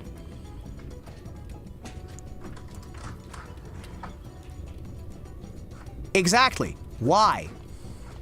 Why is it that much? You have so much fucking baggage there. There is so much like union bullshit. There is so much nonsense that you have to deal with. There is no fucking way. There is no fucking way it should be that much. But I had that confirmed. What's funny is that con center has a support for a total of 70,000 visitors, right? Attendance, the baggage is why. Yeah. You get to pay more for the baggage. So, from what I understand, me and Sensoka were walking around a bit, and we had found out that they were expecting to get 12,000, right? What they apparently wound up getting was about 6.5 thousand total. They were expecting to get 12,000, they got 6.5 thousand, but that's still double what they had last time, right?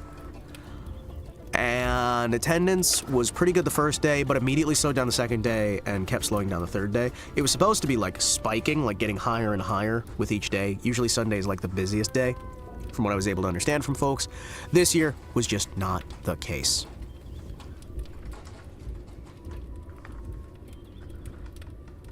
Yeah. No, this year was just... It got good. Show out first day. Started to get better second day, then collapsed. Sounds like they paid their bills. I don't know that they did. That's the problem. You know what I mean?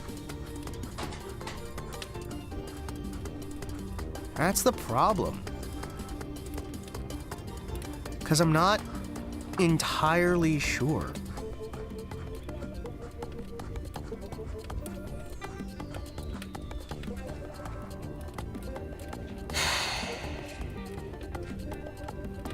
I don't know.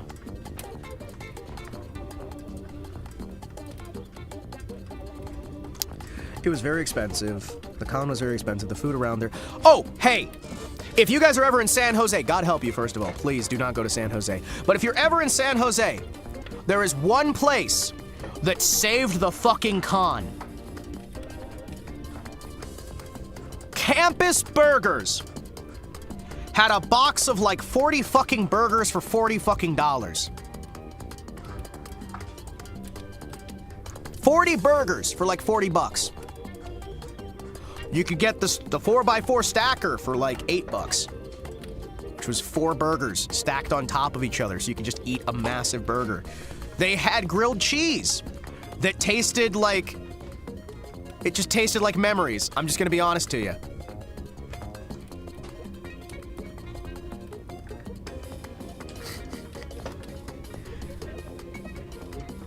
It was wild, man. It was genuinely wild. Like, those burgers were fucking great.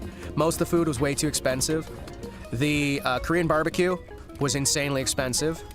We went to a Korean barbecue place. I'm trying to remember, where did we actually go to eat? We ate at a Korean barbecue place that was really expensive and the food was incredibly mid, right? Sheena suggested it. Fucking Sheena's like, now this place is a little bit mid, but it's very affordable, right? Proper burger size, Tor. They were actual burgers. That's what, no, they were actual fucking burgers. They weren't sliders. So, where Sheena suggests, by the way, we were with the guy who she said, if you have Habibi money, go here. And that was the guy from Saudi Arabia who actually is oil baron. That was my buddy who's oil baron, chat. That was my fucking oil baron buddy. Dude, we were in the car. We're stuck on a donut. Limited to like 30 miles an hour. And this guy's just like pulling out his phone and he's just like, I can super chat. And for the briefest moment, we're just sitting there and he's like, should I send 5 Akisupas saying that I don't have any money and she should give us cheaper options?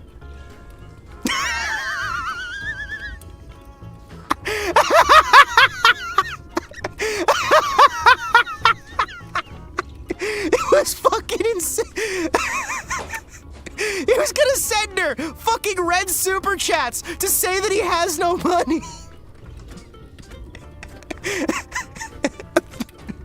It was so fucking good. And we're just like, maybe don't. Dude, he's so fucking cool. Like, say whatever you want, man. He's why men like him are why I actually enjoyed working in Saudi Arabia. You know what I mean? Men like him are fucking why. Cause they're hilarious, they're cool to work with, they're just good dudes, right? Do you have my gripes about how the industry hall was separated?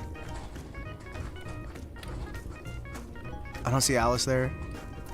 They just didn't understand how the crowd flow would be working against them. Oh yeah, no, it was rough, man. The split between industry and vendor and just how they handled industry versus vendor was rough. Just come here, the food's cheaper. I might. Just Cali though, food costs way more. Okay. So, we went to the Korean barbecue place, and Sheena's idea of cheap and affordable was fucking $50 a person. Chat, I don't think Sheena knows what affordable is. Her affordable option that was mid was $50 per person. We checked her nice restaurant suggestion, and it was like $130 a person.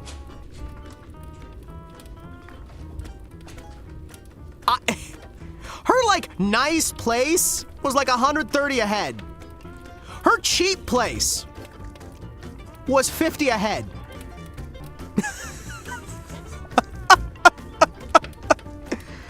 Yeah. Well, she also told, that does sound affordable for no, California was still like, a lot of the places were like 20 or 30 a head. You know what I mean?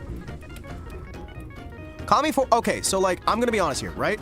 So, California, after eating at a few of the restaurants, looking at a bunch of the different food places, right? The average price you're gonna pay for a meal as a single person before, like just for the meal itself, not the drinks or anything else, right? You're looking at about 19 to 25, right? 50 is still not cheap, right? If you go to Campus Burgers in San Jose, you can eat a meal for like $5. You can get the drink, you can get the sides, you can get the loaded fries, you can get the burger, and still pay like, I think $8, $9 total, right? And they don't expect a tip because they're a burger joint, right? Well, dude, over by here, right? $20 is considered a nice restaurant, okay? But I'm giving you context here, right? Everybody says California is insane, it's terrible. It is bad, but it's not that bad, right? I was doing Campus Burgers and jacking them up. Dude, Campus Burgers was so fucking good, man. Campus Burgers was so fucking good. Like, that was actually good fucking food at a damn good price, right?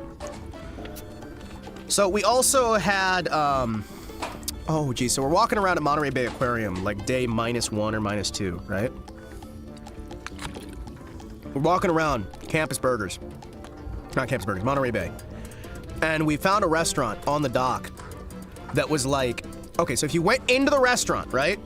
The cheapest thing they had on the menu was $30. However, the exact same food, if you went takeout, instead, from the little stall in front of the building, right? Was $15 a head. So you can go inside and pay $30, or you can stay outside and pay $15. Boba tea place with Vtuber flavors was also good. I need to check that shit out. But yeah, no, Sheena's idea of a cheap meal was like $50 a head. I wonder if it has to do with state. I would honestly say probably, because it was the exact same food, right? It's literally just, they said, hey, you're not allowed to eat here with us, but if you want to buy here instead of inside, we'll only charge you this much.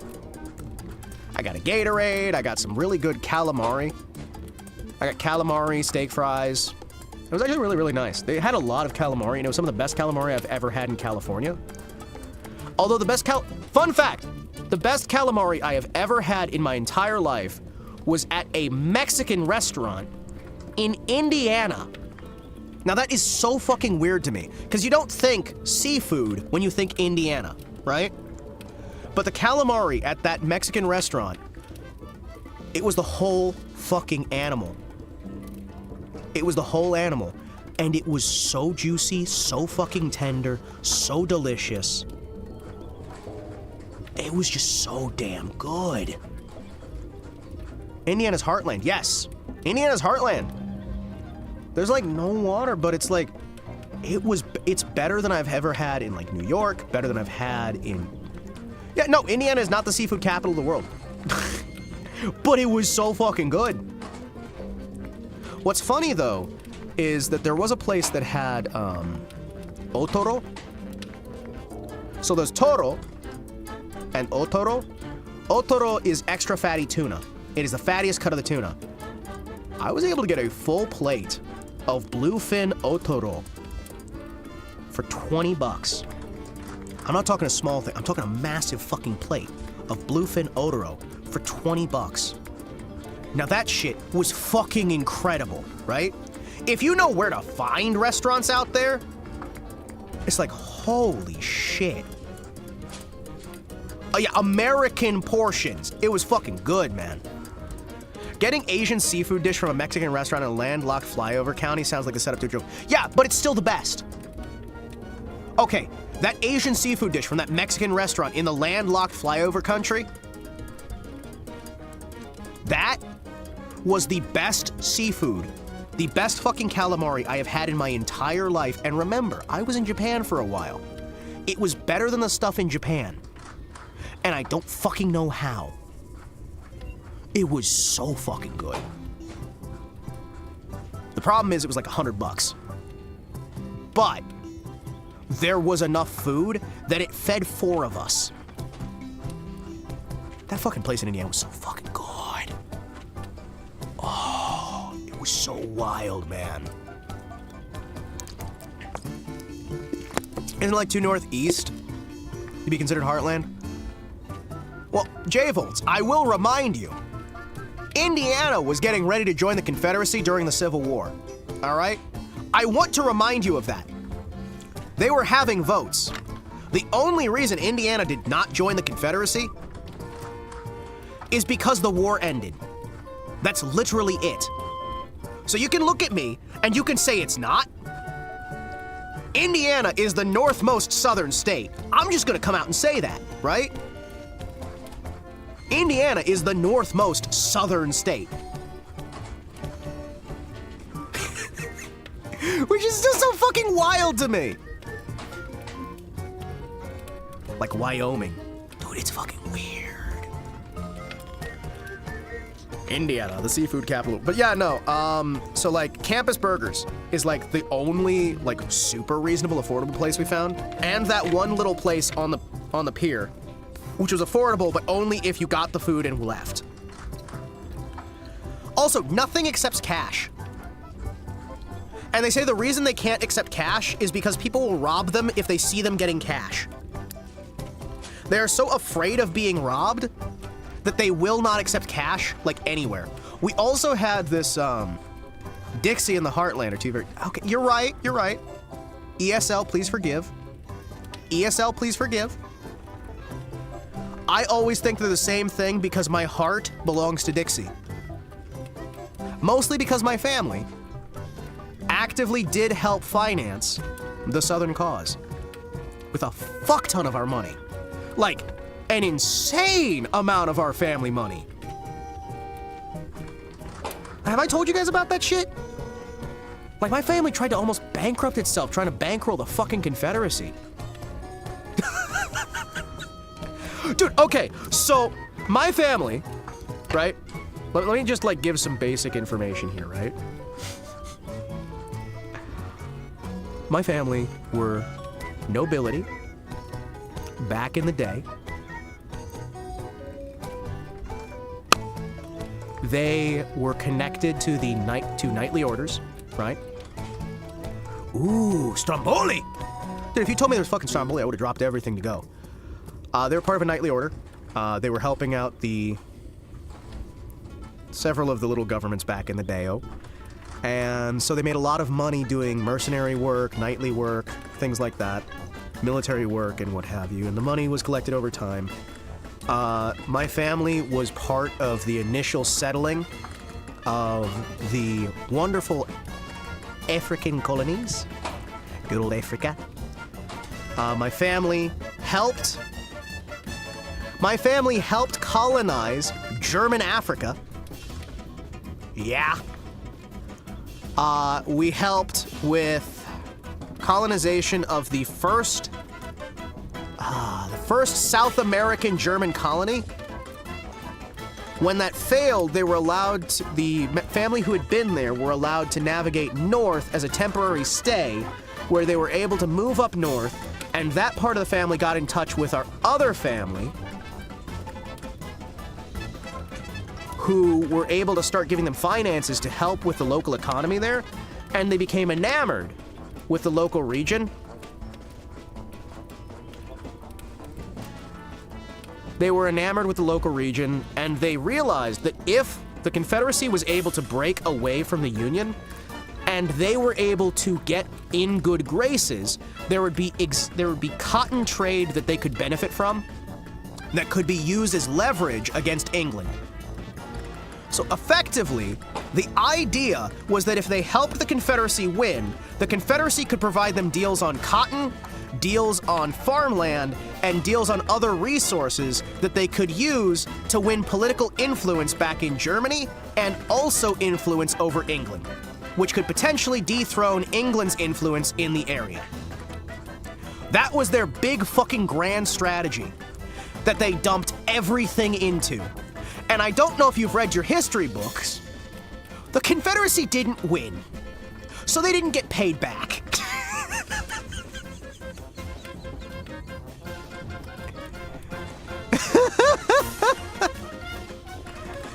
It was literally helping family and investments more than it actually was like anything against or for the Union. It was primary concern with my family has always been my family, right? That is number one.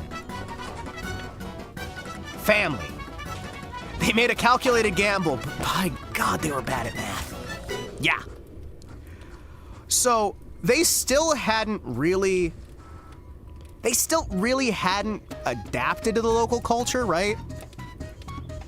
So a lot of them didn't fully speak English. They knew English, but not like fully. They didn't understand the pardons that were being given out at the end of the war, and were afraid that Lincoln would have them executed. So they fled down to Brazil. Because they didn't understand fully what was going on, and thought that because they'd done the financing, they'd be punished for this.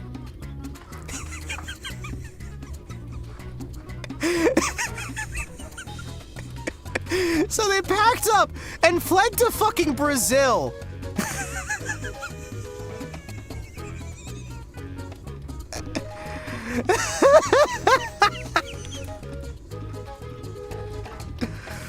And then, from Brazil, they use that to, now why might they have gone to Brazil? Who knows? Eventually we made it back out towards, East Africa. I can't really blame them, as we had some of the world's greatest military strategists at the time, and the Industrial Revolution had just begun. Can be forgiven for not realizing superlative leadership was not enough to overcome that. Oh yeah.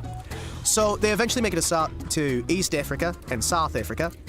There's the Boer Wars, all that other business there. They make it back to Germany in time for World War I. Like, I want to say it was 1910?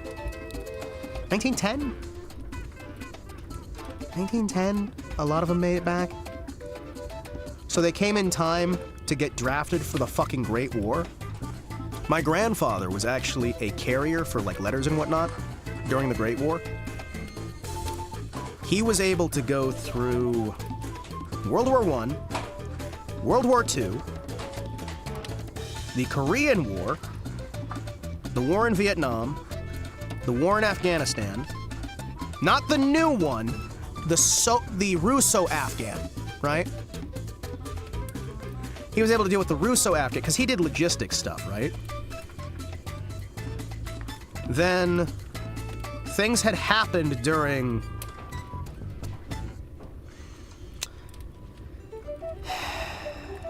Rhodesia. So we were back in Germany again, and then some things happened over there. So, Hima, what forest spirit back in Germany did one of your answers? You tell me, you've heard my fucking you've heard what fucking happened on the way to offkai, right? You've heard how this shit keeps happening. It's not so much that we've got extra experience. The world just keeps kicking us in the dick. It's been my family for generations. It's been get kicked in the dick, kicked in the dick, kick, kick, kick, kick, kick, kick, kick, kick, kick, kick, kick, kick. Oh, you're not dead yet? Kick, kick, kick, kick, kick, kick. That's why you love Rhodesias. Yes, my brother was born in Rhodesia. My brother was part of the last generation born on Rhodesian soil.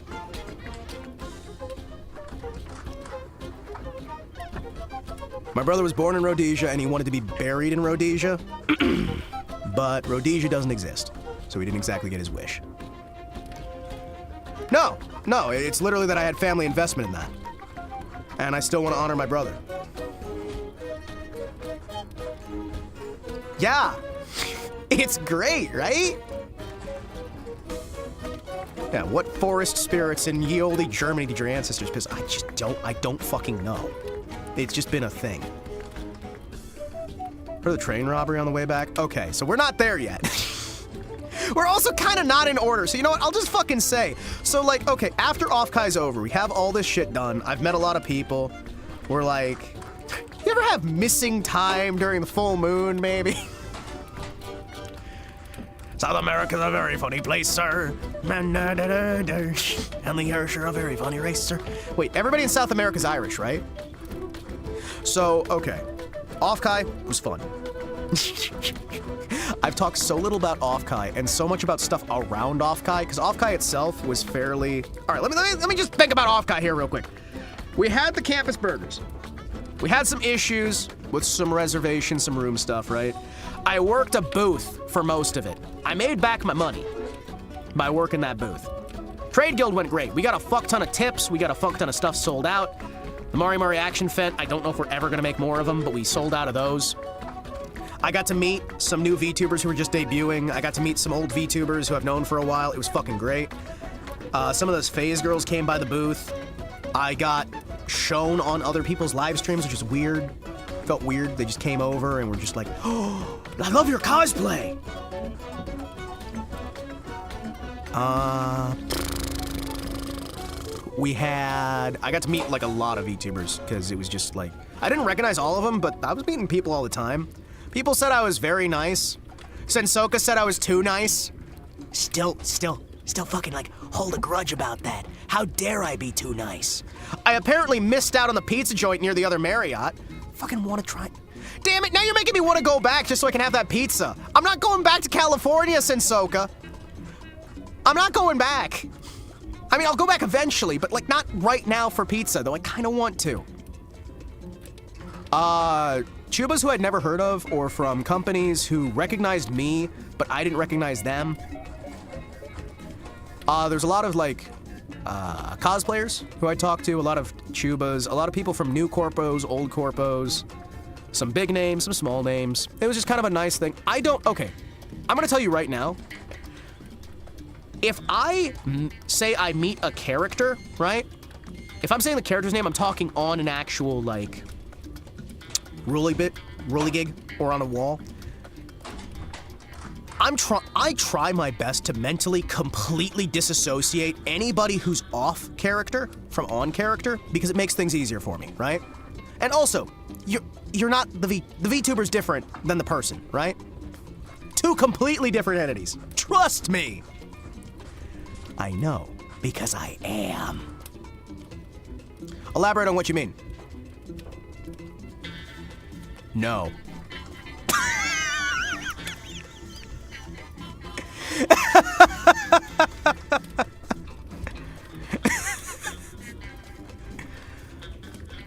No, what I mean is the same way that the actors who play Goku aren't Goku. You know what I mean? It's a character.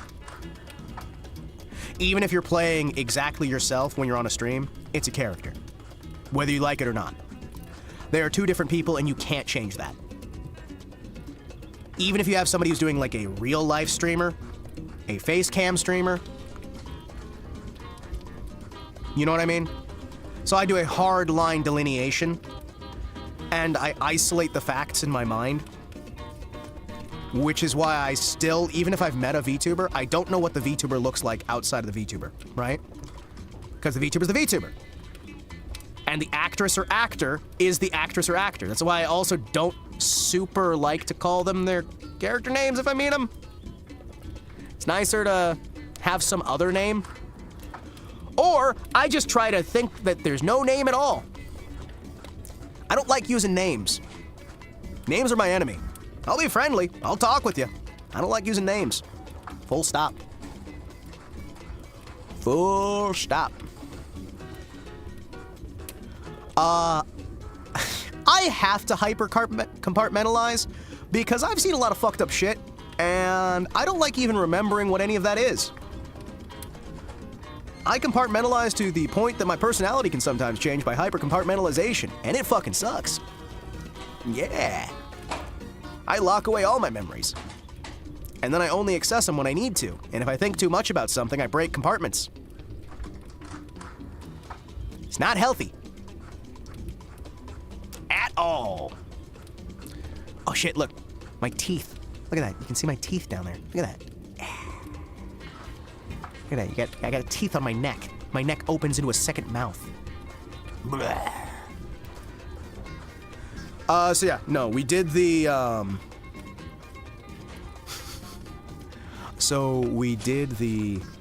been here when you had to end stream during like a breakdown. I know, it sucks. I fucking hate it. I hate it so much. Fucking awful. I need to be able to stop that.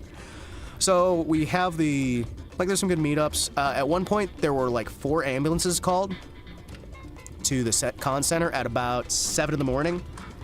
There were multiple people who had been drugged during the con. We had people getting drugged. There were some improprieties that had happened in some of the party rooms. I know that there were people being untoward and taking advantage of other individuals in intoxicated states. I know that there were several issues with some of the drinks getting spiked, but there always is. Welcome to California. This is why I don't drink. What? We had... I got to meet a lot of the staff. A lot of like security staff, folks like that, just by being nice. We had some I managed to make one meet and greet. The only meet and greet that I made that I was planning on going to was the Remalia Nephis meet and greet. And I got to see her, and it was great, and it made me smile, and I was awkward as fuck, and I was tired, and you know what? It was good. Heard about this like every offkai? So many freaks involved with the subculture. Oh yeah. Oh yeah. There's a lot of people who ought to be taken out back and shot. But hey, we can't say that anymore. We're in a polite society. We could never gather every single one of the problem individuals in a nation, gather them together, line them up in front of a wall, and then just put a round in the back of their head. That's inhumane. That's horrific. That's terrible. You cannot just execute people who cause problems and throw their bodies in a ditch. That is inhumane. There are trials that must be done. There are examples. There are just... You have to give them a chance to get away with it. Because they have the money. Yay! But yeah, no, a lot of stuff was going on with that. I couldn't really go to the party rooms. I did do a lot of people watching. I did a lot of hanging out with folks, rolling around. A lot of people were really fucking noisy and disrespectful of the environment. Oh, did you guys know that Marriott Club gives you free food? Did you guys know that? Like, during anything other than the weekends, they give you 3 free meals with your stay, if you're part of the M Club. Found that out. That shit was cool. And it's not like cheap food either. We're talking like really nice seafood, like really nice meat. They give you like breakfast, lunch, dinner, and the dinner is just fucking cool as hell. M Club, Marriott's Club. It's for if you stay over 100 nights in a year or something like that. One of my buddies I was with was part of the M Club stuff. They give you free coffee, free water, soda, apples, oranges, like other fruits. You get free wine as well. They give you like a full fucking bottle of wine. A full fucking bottle of like really nice wine, and it's confusing. I guess because they're expecting you to stay all the time, right? Again, if you need to invade Zambia, keep them from supporting the Mugabe. Yes, Zambia.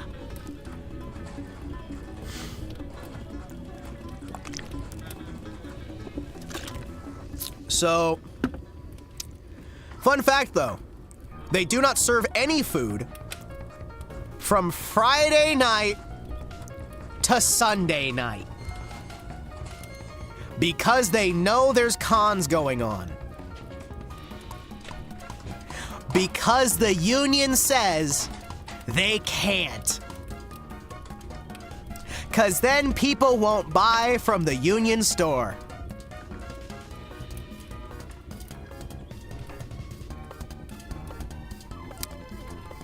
Yep. The union won't allow you to have the free meals that are part of your stay at the Marriott with M Club. Fucking hate that convention's union. So much. Owe my soul to the company store. Some people say a man is made out of mud. A poor man's made out of muscle and blood. Muscle and blood and skin and bones. A mind that's weak and a back that's strong. You load 16 tons. What do you get? Another day older and a deeper in debt. Yeah. But, so there was some of that. We had some good con stuff here and there. I got to do some meets. A lot of the things were happening outside of the con center, and I was not allowed to leave the con because my wheelchair had been completely broken by the hotel. They gave me a loaner and said, we need your ID to make sure you don't steal it.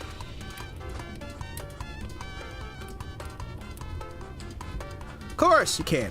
Why would you want to get the free food you already paid for? Exactly, Dead Mac. Why would you want to get the free food that you're supposed to be guaranteed to be able to get as part of a member of a rewards program for spending thousands of dollars? Was it an offkai exclusive union? It's not an offkai union. The union has nothing to do with offkai. It's the convention union. They should hold it in a right-to-work state, like my Commonwealth. Then you wouldn't have to work. No, legitimately, they should. That's why I'm hopeful that FazeCon is in a right-to-work state. Legitimately. Fucking hell, it's awful. It's fucking just terrible.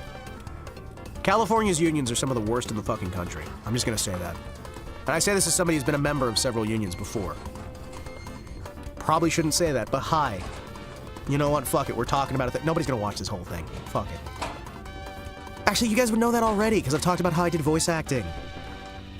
And voice acting, you basically have to go union if you want to do fucking anything. No, I hate unions. You kidding me? They're fucking awful. The fact that you get forced into them. Gotta unfollow right now. Unfollow. Wait, hold on. Can I bounce? Can I bounce? Where'd you go? Where's the little icon? It was bouncing off my head. So yeah, we finish off offkai, right?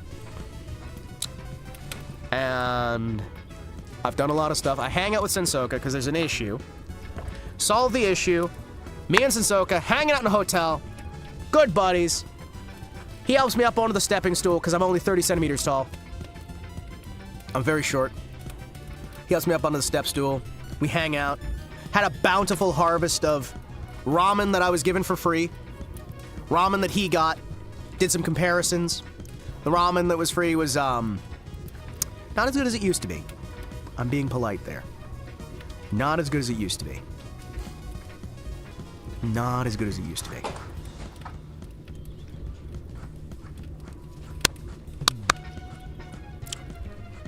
The ramen he got was actually really fucking good. And we ate ramen with chopsticks that we made out of stir sticks. We got multiple stir sticks and we just used them as silverware. I'm just sitting there using these little stir sticks as fucking chopsticks. It was tasty as hell, man. And so the next morning comes by and I've got an early train departure. Like 5 in the fucking morning. None of the labels are telling us where to go. We were going uphill, downhill, over, under. Fucking confused. We finally find somebody who's willing to talk to us, and we're both just fucking tired, man. And I've got a standee that I've got to try to get back. It's a cool standee. It's a dope-ass standee. Nemcro. Got me a Nemcro standee. Fucking hell yeah.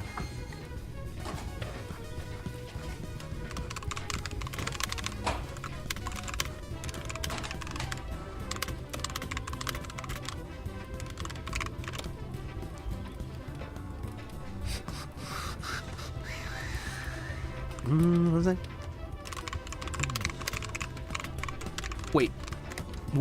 Wait, no! What do you mean they're starting their own convention too?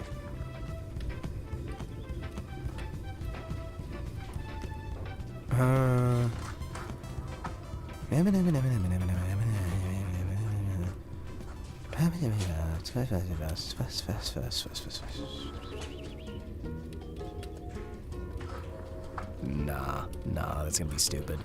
Nah, there's no way. No, I'm not talking FaZeCon, somebody else. There's another company that may be also doing a convention to try and directly compete with FaZeCon. And, that's gonna go fucking poorly for that company. That's gonna go very fucking poorly. Trying to intentionally compete with FaZeCon? Yeah, no, that's not gonna turn out well.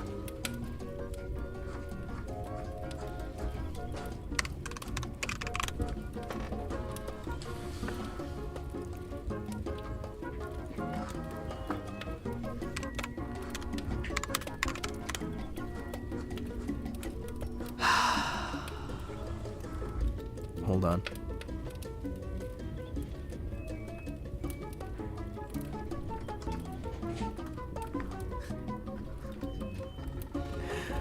What is this?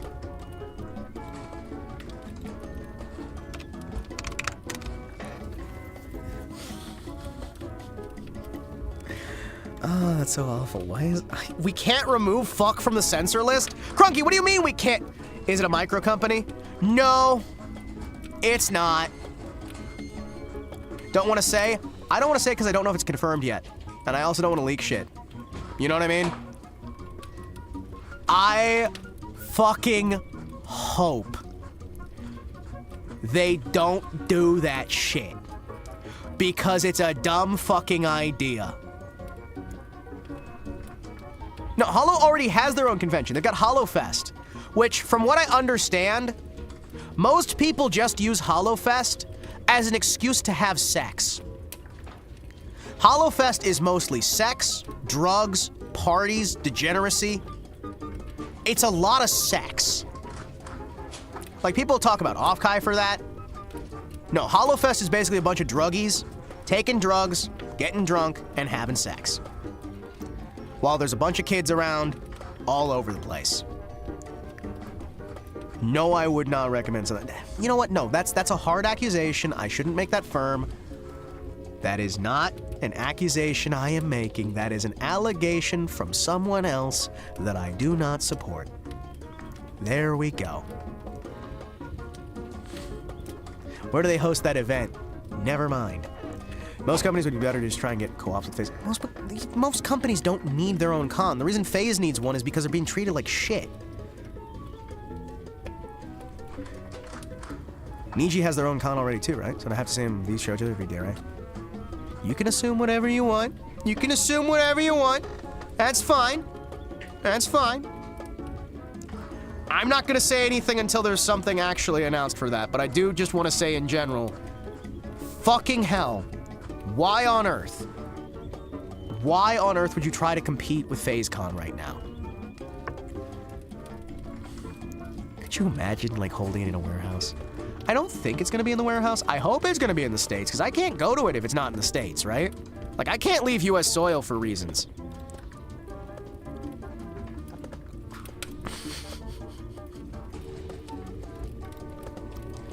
For reasons, I can't leave US soil. Be sure to reasonably let go of a lot of people. Yeah, reasons. If it's Niji, I fully support them shooting themselves up. Niji already has their own stuff. Niji already has her own stuff, man.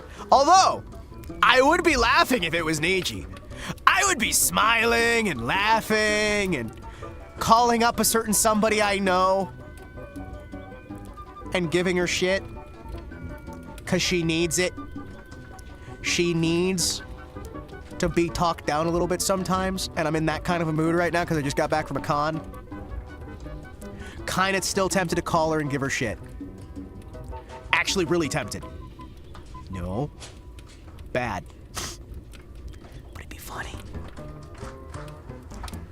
It would be funny.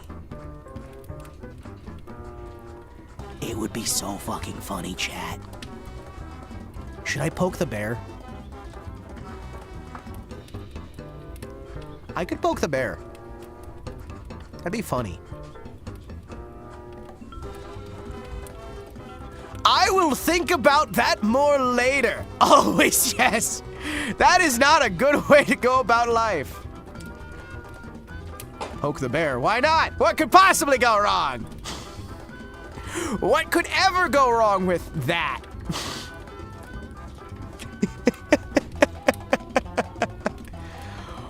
Oh, man. Oh, man. Yes! So, offkai comes and goes, right? And I'm getting ready to go home. And it's the morning before offkai, and all through the house, not a creature was stirring, not even a mouse. The morning after offkai? Whatever. So morning after, we, like, get loaded up. We're trying to find the train. We get to the train. We get on. I'm on a coach train that's gonna lead to my actual train. That's fine. I'm on the fucking... I think it was... Capital Corridor? Yeah, like Capital Corridor, right? And somebody took a pair of beater cars, drove them like 1.5 miles or maybe a half mile up the train tracks by the side of the road and parked a car on either train track, blocking them completely, wedged the cars together so you couldn't move them, and tried to rob the fucking Capital Corridor. Yep. Did not go well. Did not go well. At all. They never made it on the train. It was dealt with very swiftly. And then we had to sit there for like 7 fucking hours. Then they pulled my wheelchair out of the train, pulled me onto the ground, and Lord bless this man because no one else will. That still thing people... Yeah, it is. It doesn't end well. In this case, it ended with the coroner. Because guess what? Amtrak's federal property, baby. So that is terrorism. Yeah. That's not robbery, that's terrorism. So, they don't get a trial. Well, I mean, there's not much left of them to get a trial. So that was fun. Yeah! So I got pulled out of the train on my wheelchair, drug across a few yards of broken car parts, past a big mural of a penis. They had murals of penises on the walls. Why? There was like a corridor, and there's penises drawn on the walls, and there's like, fuck some politician, and there's like all these like different like weird art pieces, and like a pair of like Kilroy type eyes. And it's just so many penises. Why are people drawing penises along the route from fucking Compton? Because it's Compton. It's Compton. So we're stuck in Compton. And it's getting darker in fucking Compton. And we've got a train stuck in Compton. Wait, like a fully detailed phallus? No. A fully detailed phallus. It was artistic. It was a highly detailed phallus, and there were several of them for some fucking reason.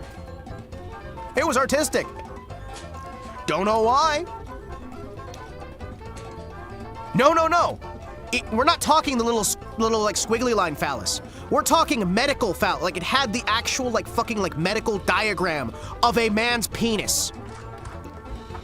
For some fucking reason, some jackwad decided to scrawl that on a wall in Compton of just like a medical diagram of a fucking penis. Yeah.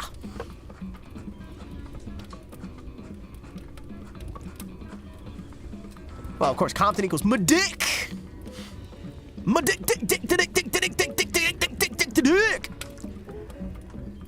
So we're like I'm like being drugged in my wheelchair backwards across like rocks, broken car parts. We're surrounded by other people because you don't move through Compton solo. I'm transferred to the other train. I get brought in. They ruined my fucking suitcase. So my really nice suitcase that was a gun case got damaged, which makes me sad. Oh, hey, to roll back. So to have some fun with the offkai security staff, right? Maybe I shouldn't tell this story.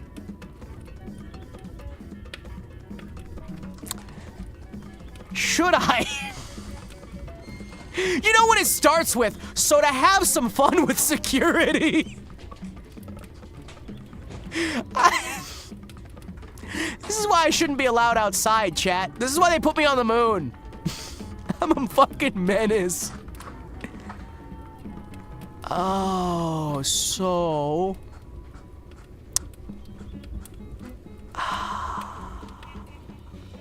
How do I phrase this? So a buddy of mine has a rifle case, and as a joke, well, let me just say, they never fucking stopped me. They never did anything! They didn't fucking bother! They looked at it and they're just like, go through.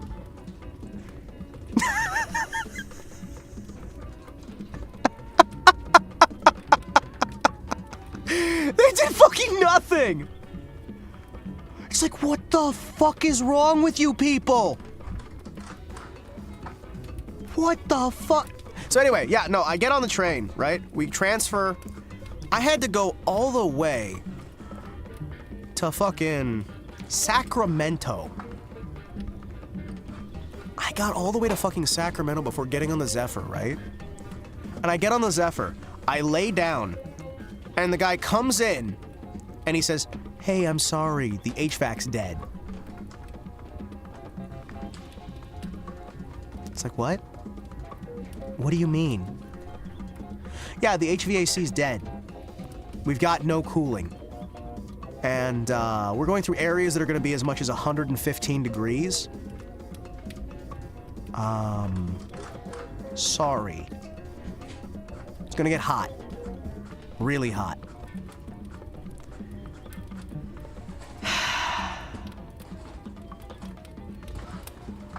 It did. He was not wrong. He was not wrong, actually.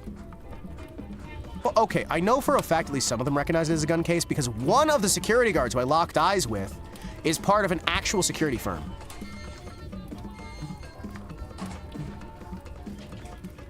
So I was on the Zephyr, and that's a multi-day trip, and I had no AC for that entire trip, and that is like a 3-day trip, dude.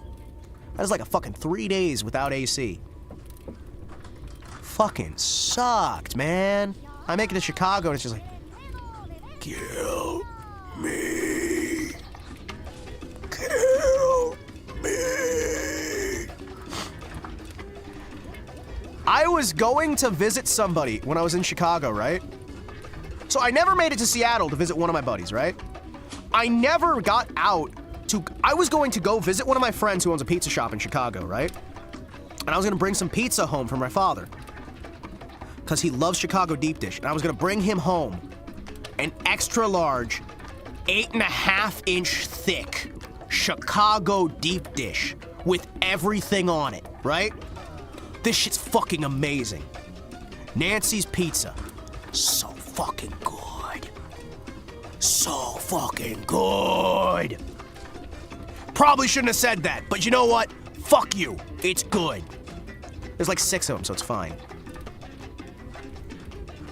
See, we're lounging in the heat. I was working in a warehouse on a 16-hour day that had a founder wing. That conveniently was always working on fixing the AC the entire time I worked there. Well, you should have fixed it. You should have fixed it. You should have fixed it. So, like, I had about 2 minutes in Chicago. At what point does it just become a lasagna? Is that a problem, though? It's a crusted lasagna. Like, it's a lasagna with, like, a thick crust on it. It's fucking good. Shit's like a proper fucking pie. Dude, I've had that shit before. It's like a 10 pound. Not a 10. It's more like a 4 pound? 4 pound, 5 pound? Like 4 or 5 pound? It's good. It's really fucking good. But dude, it's so good. I love pizza. What's up? I'm talking about offkai and my experiences. Kara, you may want to hear this entire saga. You may want to watch the VOD. Because we're getting to the end of the trip. The end of the journey.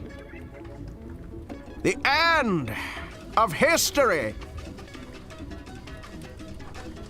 20-foot wide units, hanging every 300 feet on the ceiling, 600 foot above. Constantly busy assembly line. Didn't exactly have time to fix it myself. Well, you could have fixed it. Oh, God, no, I missed it. Well, you can still watch it.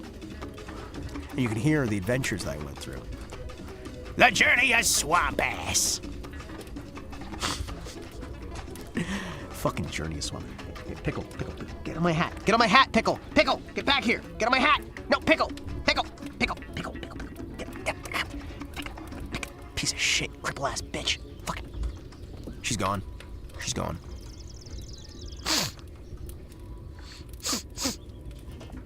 So I get on Lakeshore Limited. I had like 5 minutes. So, okay, let me put it this way. I initially had a 10-hour delay, right? 10 hours was gonna be more than enough for me to go to Chicago, for me to hang out with my buddy, for me to make some extra money, for me to get some stuff to somebody, for me to make some friends and whatnot, do some business, and get back home, right? 10 hours is more than enough. You know what I actually had? 5 fucking minutes. I was in Chicago for 5 minutes before they loaded me onto the Lakeshore Limited.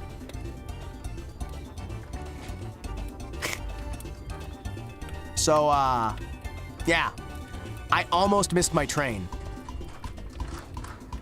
Listen, I would never admit to killing people for money. All right? I would never admit to killing people for money.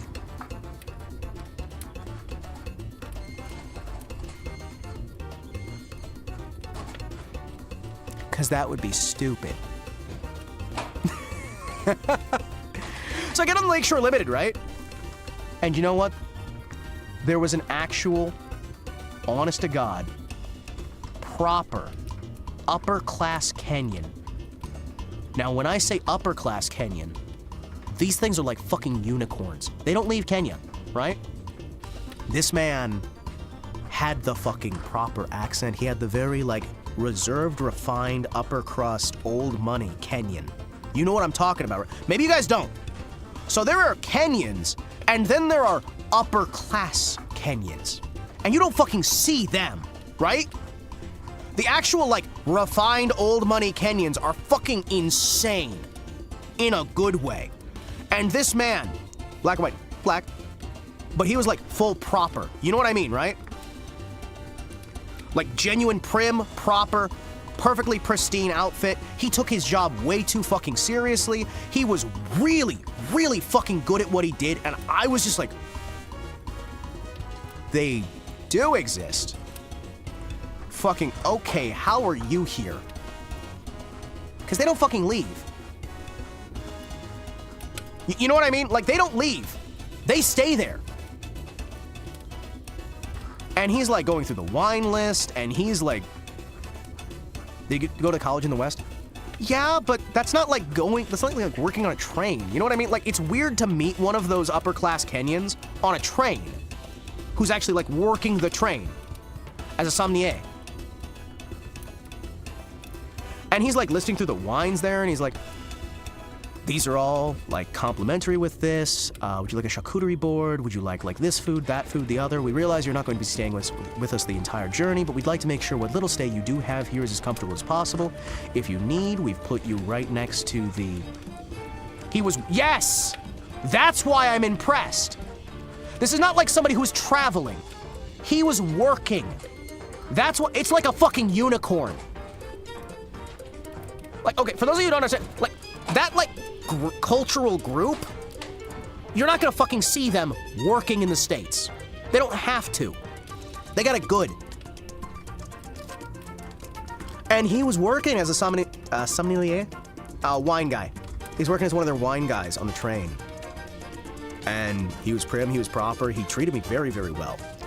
You don't see them working even... No, seriously, you don't, because they don't have to. You don't like, if you're part of that cast, you don't fucking have to. You have the money. And he was working, he was very polite, he was very well-versed, he was very verbose. He was fucking amazing. And he just really likes being a wine guy. I want to expect that. Because again, like, this is not like... This is just like, I'm in shock. I'm in fucking shock. Maybe he really, like, loved it or wanted to meet people that shared his interests. Well, the dude got me some proper, real old and proper champagne, like actual from Champagne region, right? He got me a proper charcuterie board, he had recommendations for what to go with it. He customized the charcuterie board! The man fucking customized the charcuterie board! Like, he didn't just give me, like, the little box one that they do for the wine nights, right? He let me fucking, like, test several of the fucking wines. And he's, like, telling me the history of the fucking wine. He's, like, going through this, and it's just... That man is a fucking, like... Again, unicorn! That's the best fucking way I can say it! And I don't mean in, like, the Vtuber sense, right?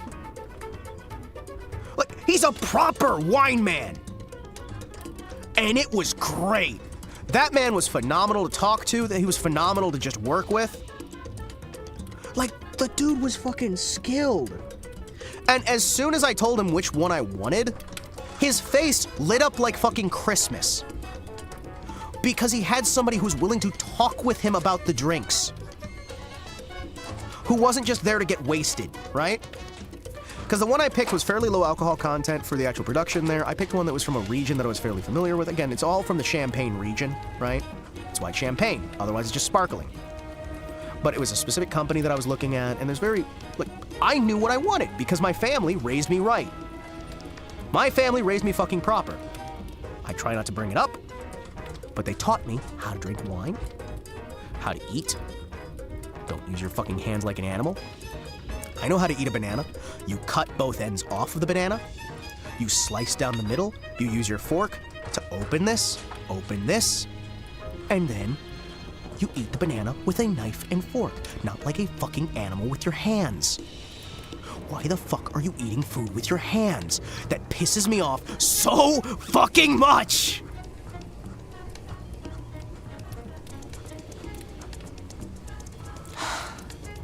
Don't eat food with your fucking hands. Return to monkey. Man, now you're making me want to, like, make my own charcuterie board. It's like wine and cheese. You're welcome! It's fucking good! So yeah, no, I got to ride that last part of the train. It was really nice. Got home really fucking late. Or early, whatever you want to call it. Oh, it was so good. Like, in spite of everything, that one fucking Kenyan man made the entire trip so fucking worth it. And again, I don't know why he's not just enjoying his wealth back home. You know what I mean? The only thing I can think is he's either, like, on a visa for education temporarily and he took a side job, right? Because he wanted to see the world. That's like the only thing. But he was so fucking cool. Oh, it was good, man.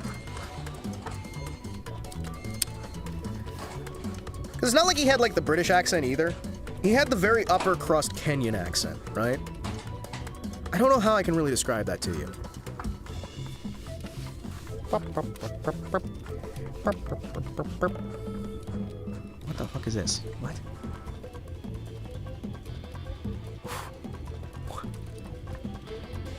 What the fuck?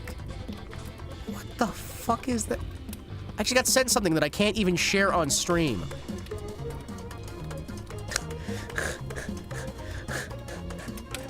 I can't share that. Don't send me that. I can't share that. I can't fucking share that. I know the accent. A dear friend of mine has the same one. Yeah, no, but it's like, it's so rare to hear it, especially like here in the States, right? He'd hate me. I'd probably just say like, thanks for recommendations, Garcon. Respect and honor your passion for the soul of the wine grape. And all that. You got any amaretto? Well, they did have amaretto, right? They had amaretto. They had a fully stocked bar. They had whiskey, they had wine, they had fucking vodka. It was full stocked, and it was all complimentary. I basically got to keep an entire fucking bottle. Probably Which should was good. save I may before have you drank a die. bit too much again. That's kind of the story of this con.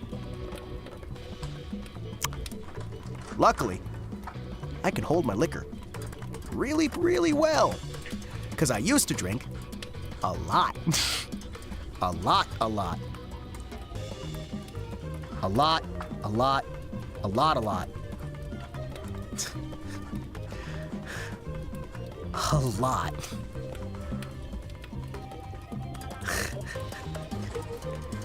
I used to drink to the point where I was damaging my liver. Me and Booze used to be very good friends. Oh, Saba's got a premiere. June 28th. Oh, shit. Wait, is that fucking happening now? Hold on. Samako Saba? Wait, fuck, is that happening right now? Hold on. In 40 minutes. Hey, chat. I'm gonna have to vanish to watch a debut. You guys understand, right? You guys understand, right? 40 minutes to go. I'm gonna have to watch that. I mean, we all understand. I'll come back after, right? We'll yap for a bit. I'm gonna watch the fuck out of that. I'll yap for a bit, right? Watch that. Then I'm coming back for Five Nights at Freddy's, because you know what? I think it'll be funny for me to play the new Five Nights at Freddy's game, and I have completely isolated myself from any information on it. Oh God, why? That's exactly why, J-Volts. That's exactly fucking why. Her members are already open. It's insane. Oh, also, I really like the work that Scott Cawthon used to do, right? I support Christian game creators. Scott Cawthon was a Christian game creator who made, like, the New Testament, no, New Testament was... Oh, no, New Testament was... No, so there's a few different creators that I supported who did Christian games, right? The guys who did Hard Time. M. Dickey I support a lot. I really support M. Dickey. I really support anything Scott Cawthon does because I want that man to have all the success in the world, even though he already has, which genuinely warms my fucking heart. He's a Christian creator. I don't know him personally, right? But he's a brother in faith, and I'm willing to support that, right? That's the prequel one? Yes. It's the prequel one. It's made by Steel Wool. I have concerns. It's probably going to be ass. But it might be good. It might be good. I don't know. It might actually be good, right? I don't fucking know. I have intentionally not watched a single damn thing about it. Actually, hold on, chat. For the first time, since, you know, the really Christian rights, listen.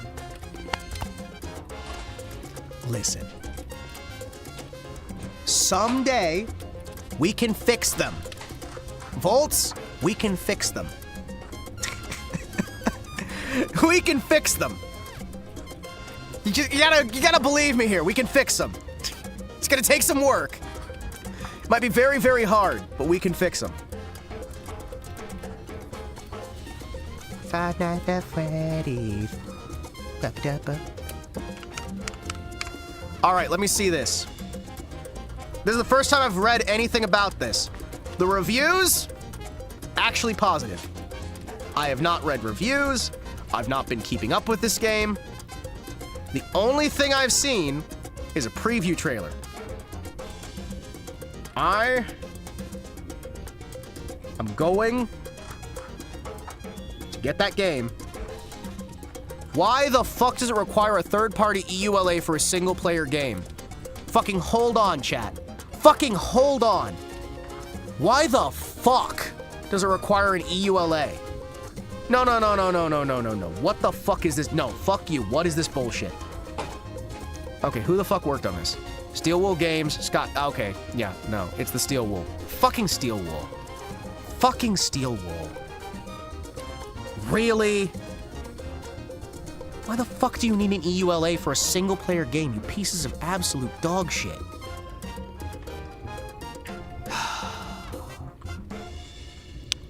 So anyway, we're gonna play that later, right? I'm gonna get that, we're gonna play it. And I'm gonna play it till I either beat the game or I pass out. It's gonna be fun. Gonna be fun. Welcome to the new age, to the new age. Welcome to the new age, to the new age. Whoa, whoa, whoa, whoa. Na na na, na na na, meh meh meh.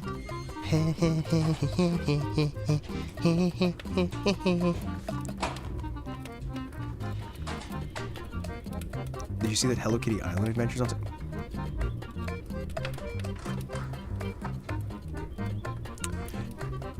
I'm going to gut you with a rusty fucking knife. Tor. I'm going to gut you with a rusty knife. Slowly. Over the course of several days.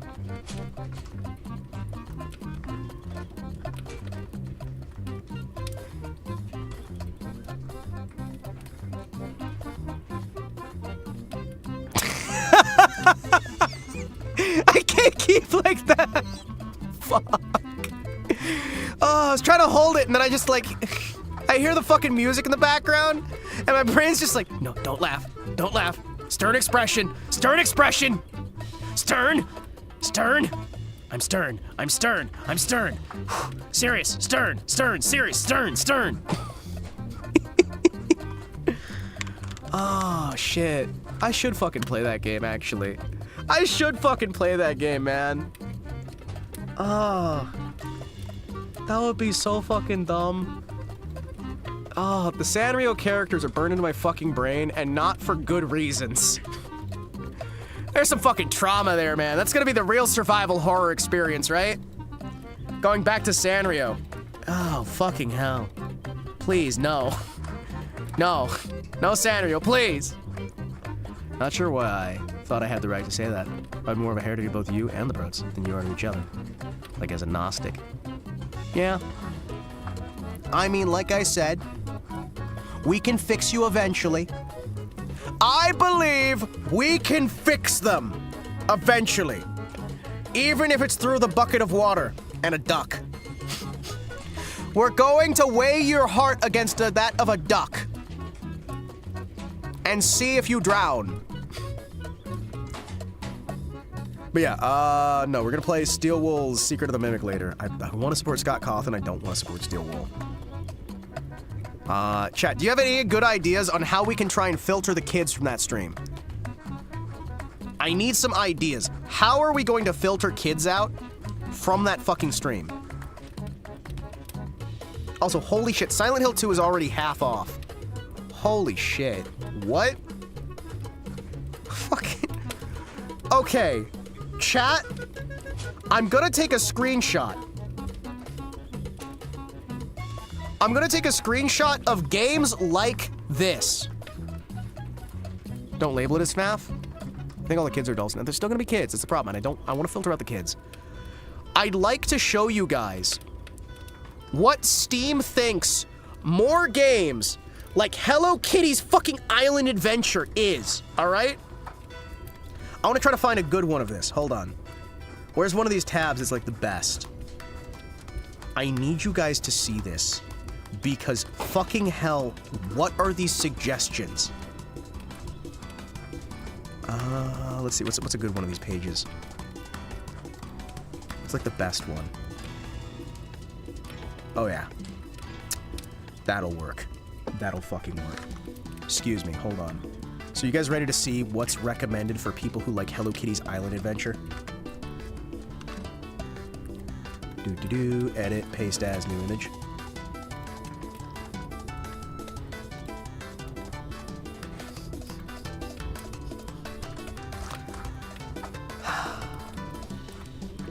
Image, crop to selection, file export.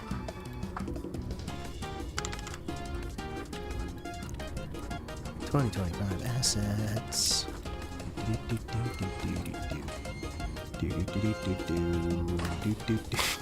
So fucking stupid. Chat.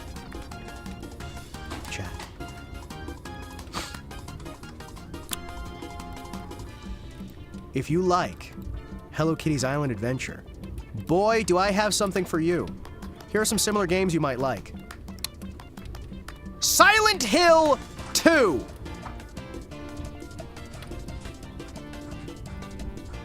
Silent Hill 2.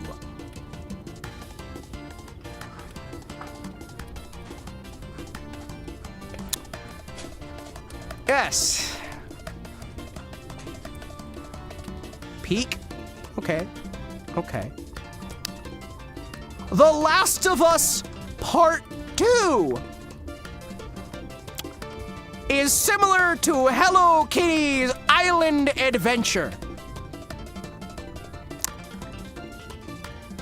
I see. And last, but by no means least, fucking Resident Evil. Fucking.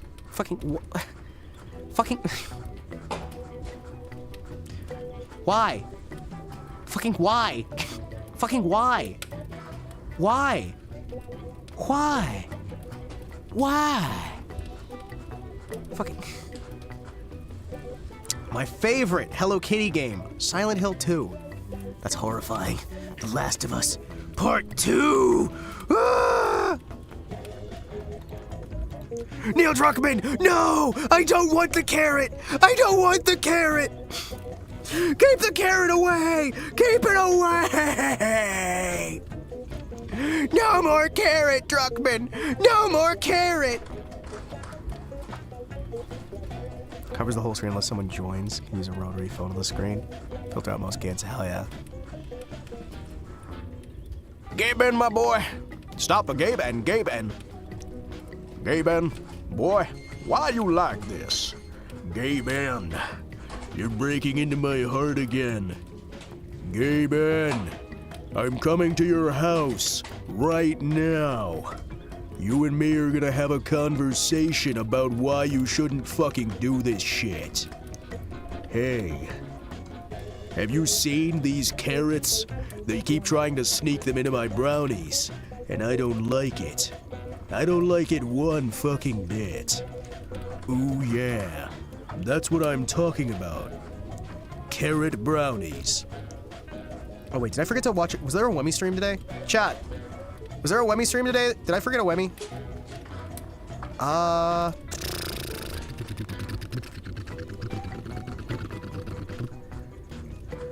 Did I forget a Wemmy? No, right?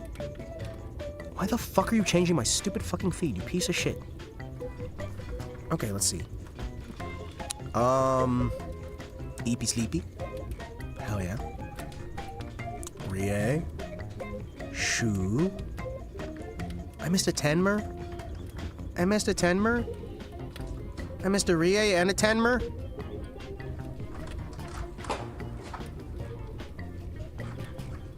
I missed a Rie and a Tenmer?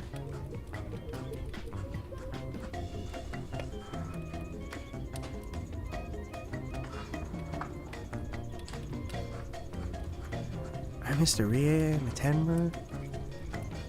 Wemmy's on in 2 hours. Do I just raid you guys into Wemmy despite being on in 2 hours? Tenma hasn't been that interesting today. She was too focused on the game. Oh, that's a shame. Oh no! Not Himbus is true, Oshi, no matter how much he talks about it. Shut the fuck up. You shut the fuck up. You shut the fuck up. You shut the fuck up. Listen, I also obsessively listen. I listen to Pippa. I listen to Pico. I listen to Rui. I listen to Sakura Miko. I listen to Piba, Tenma, Remy, good old Wemmy. Wemmy, yeah, these are all people I actively listen to. Catfish stream in like 30. I listen to Rie. I listen to Mozumi. Fucking Uo Slab. Uo Slab. Uo Slab. Oh man, Ojiki. I miss when it was Ojiki Rainy. Ojiki's cool, right? Ojiki's fucking cool. Ojiki is cool, but I kind of miss when they had the gimmick of having 2 women on one stream, right? That was kind of cool. Return the slab, or suffer my curse. Return the slab! The man and gauze, the man and gauze, the man and gauze, King Ramsey! Man and gauze, man and gauze, man and gauze, King Ramses!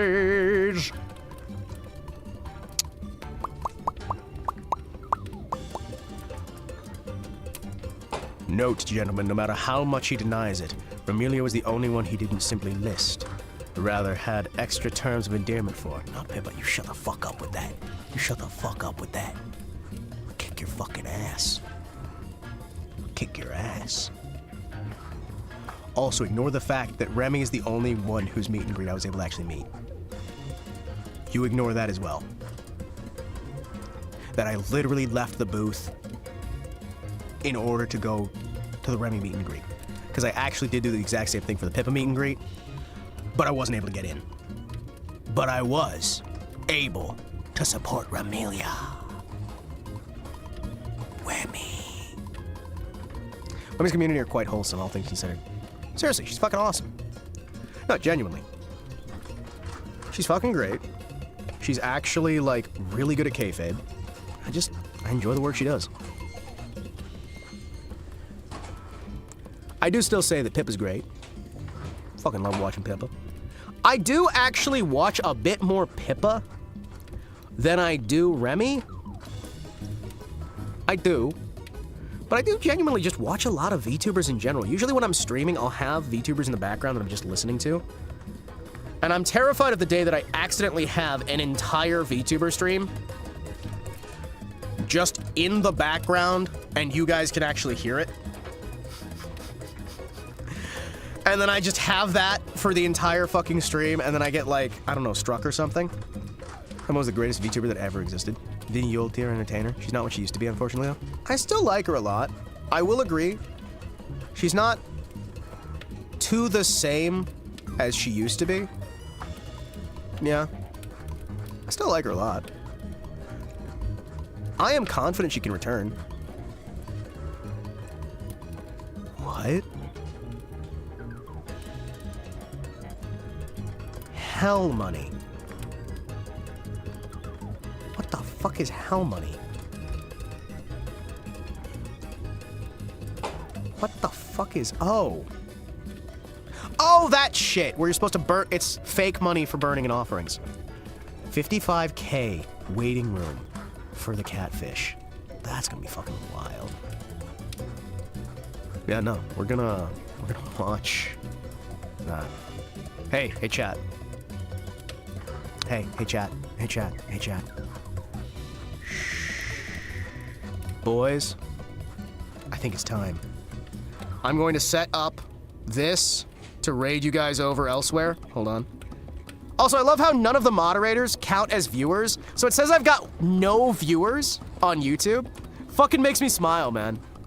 0 viewers. Maybe I should just add everyone who's a viewer on YouTube into moderator status. Because that way we can keep being a 0 view, man. Like, I see you guys here. It says we've got no viewers. It's great.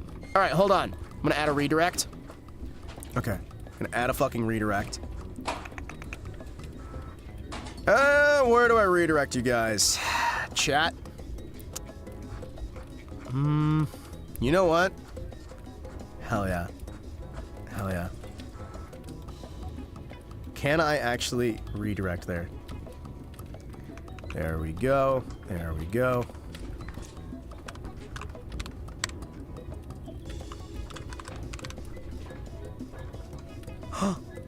Oh my gosh. Redirect privileges required. Ah, okay. Hell yeah. Can't raid you. Can't raid you. Can't raid you. People can lock down, so you can only have required perms for redirect. Oh shit. Oh, damn. We can't raid the fish. We can't raid the fucking fish. Chat, we can't raid the fish. Now 2. My counter shows 2 watching. Yeah, 2 out of 1, 2, 3, 4. I can't raid the fish. Ooh, I can't raid the fish.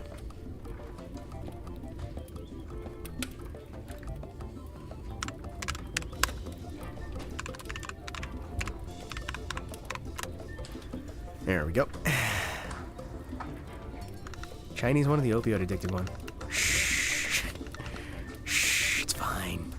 I don't believe in opioids. They don't exist. All right, I can't redirect you guys. Let me see here. Who else do we have? Why the fuck do I immediately say remember breeding from Dizzy Dokuro? Hold on, fucking what? Remember breeding, Dizzy Dokuro. What?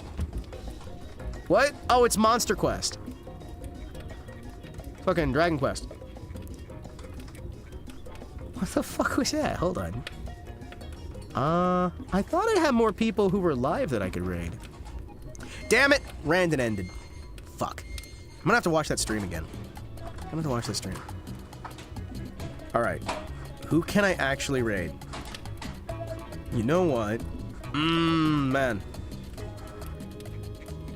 Nobody's fucking live on YouTube who I can raid, and I can't raid the fish. Raid Tenma? Tenma's not live, is she? Emma's not live, is she? She's live on Twitch, not on YouTube, right? So I can raid her on Twitch. I was gonna try to raid people on YouTube as well. Sleepy has her YouTube raids locked, right? I was looking at raiding Sleepy. She's locked. No, she's multi. I'm looking on Tenma's channel. There is no live stream on YouTube. Yeah. I am subscribed. Yeah? No? Might have ended the YouTube one. Oh well. Let's, still. Hold on, you piece of shit. I hate this shit so fucking much. Hold on. By the way, I can't log in on Twitch anymore on my main browser, which fucking sucks. I have to use fucking Microsoft Edge to be able to log in, which is so fucking weird. All right, who am I gonna raid you guys into? Tenma. Yes, Tenma. All right, I'm gonna raid you guys into Tenma. On YouTube?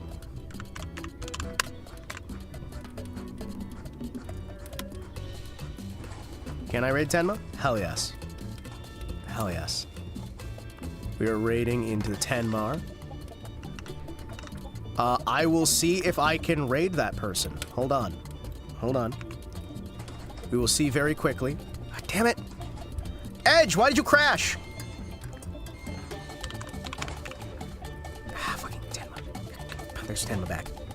Tenma back. Hell yes. Tenma back. / raid.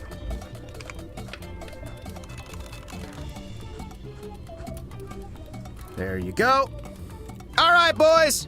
Thank you for dropping in. Thank you for hanging out. We got a raid target set up.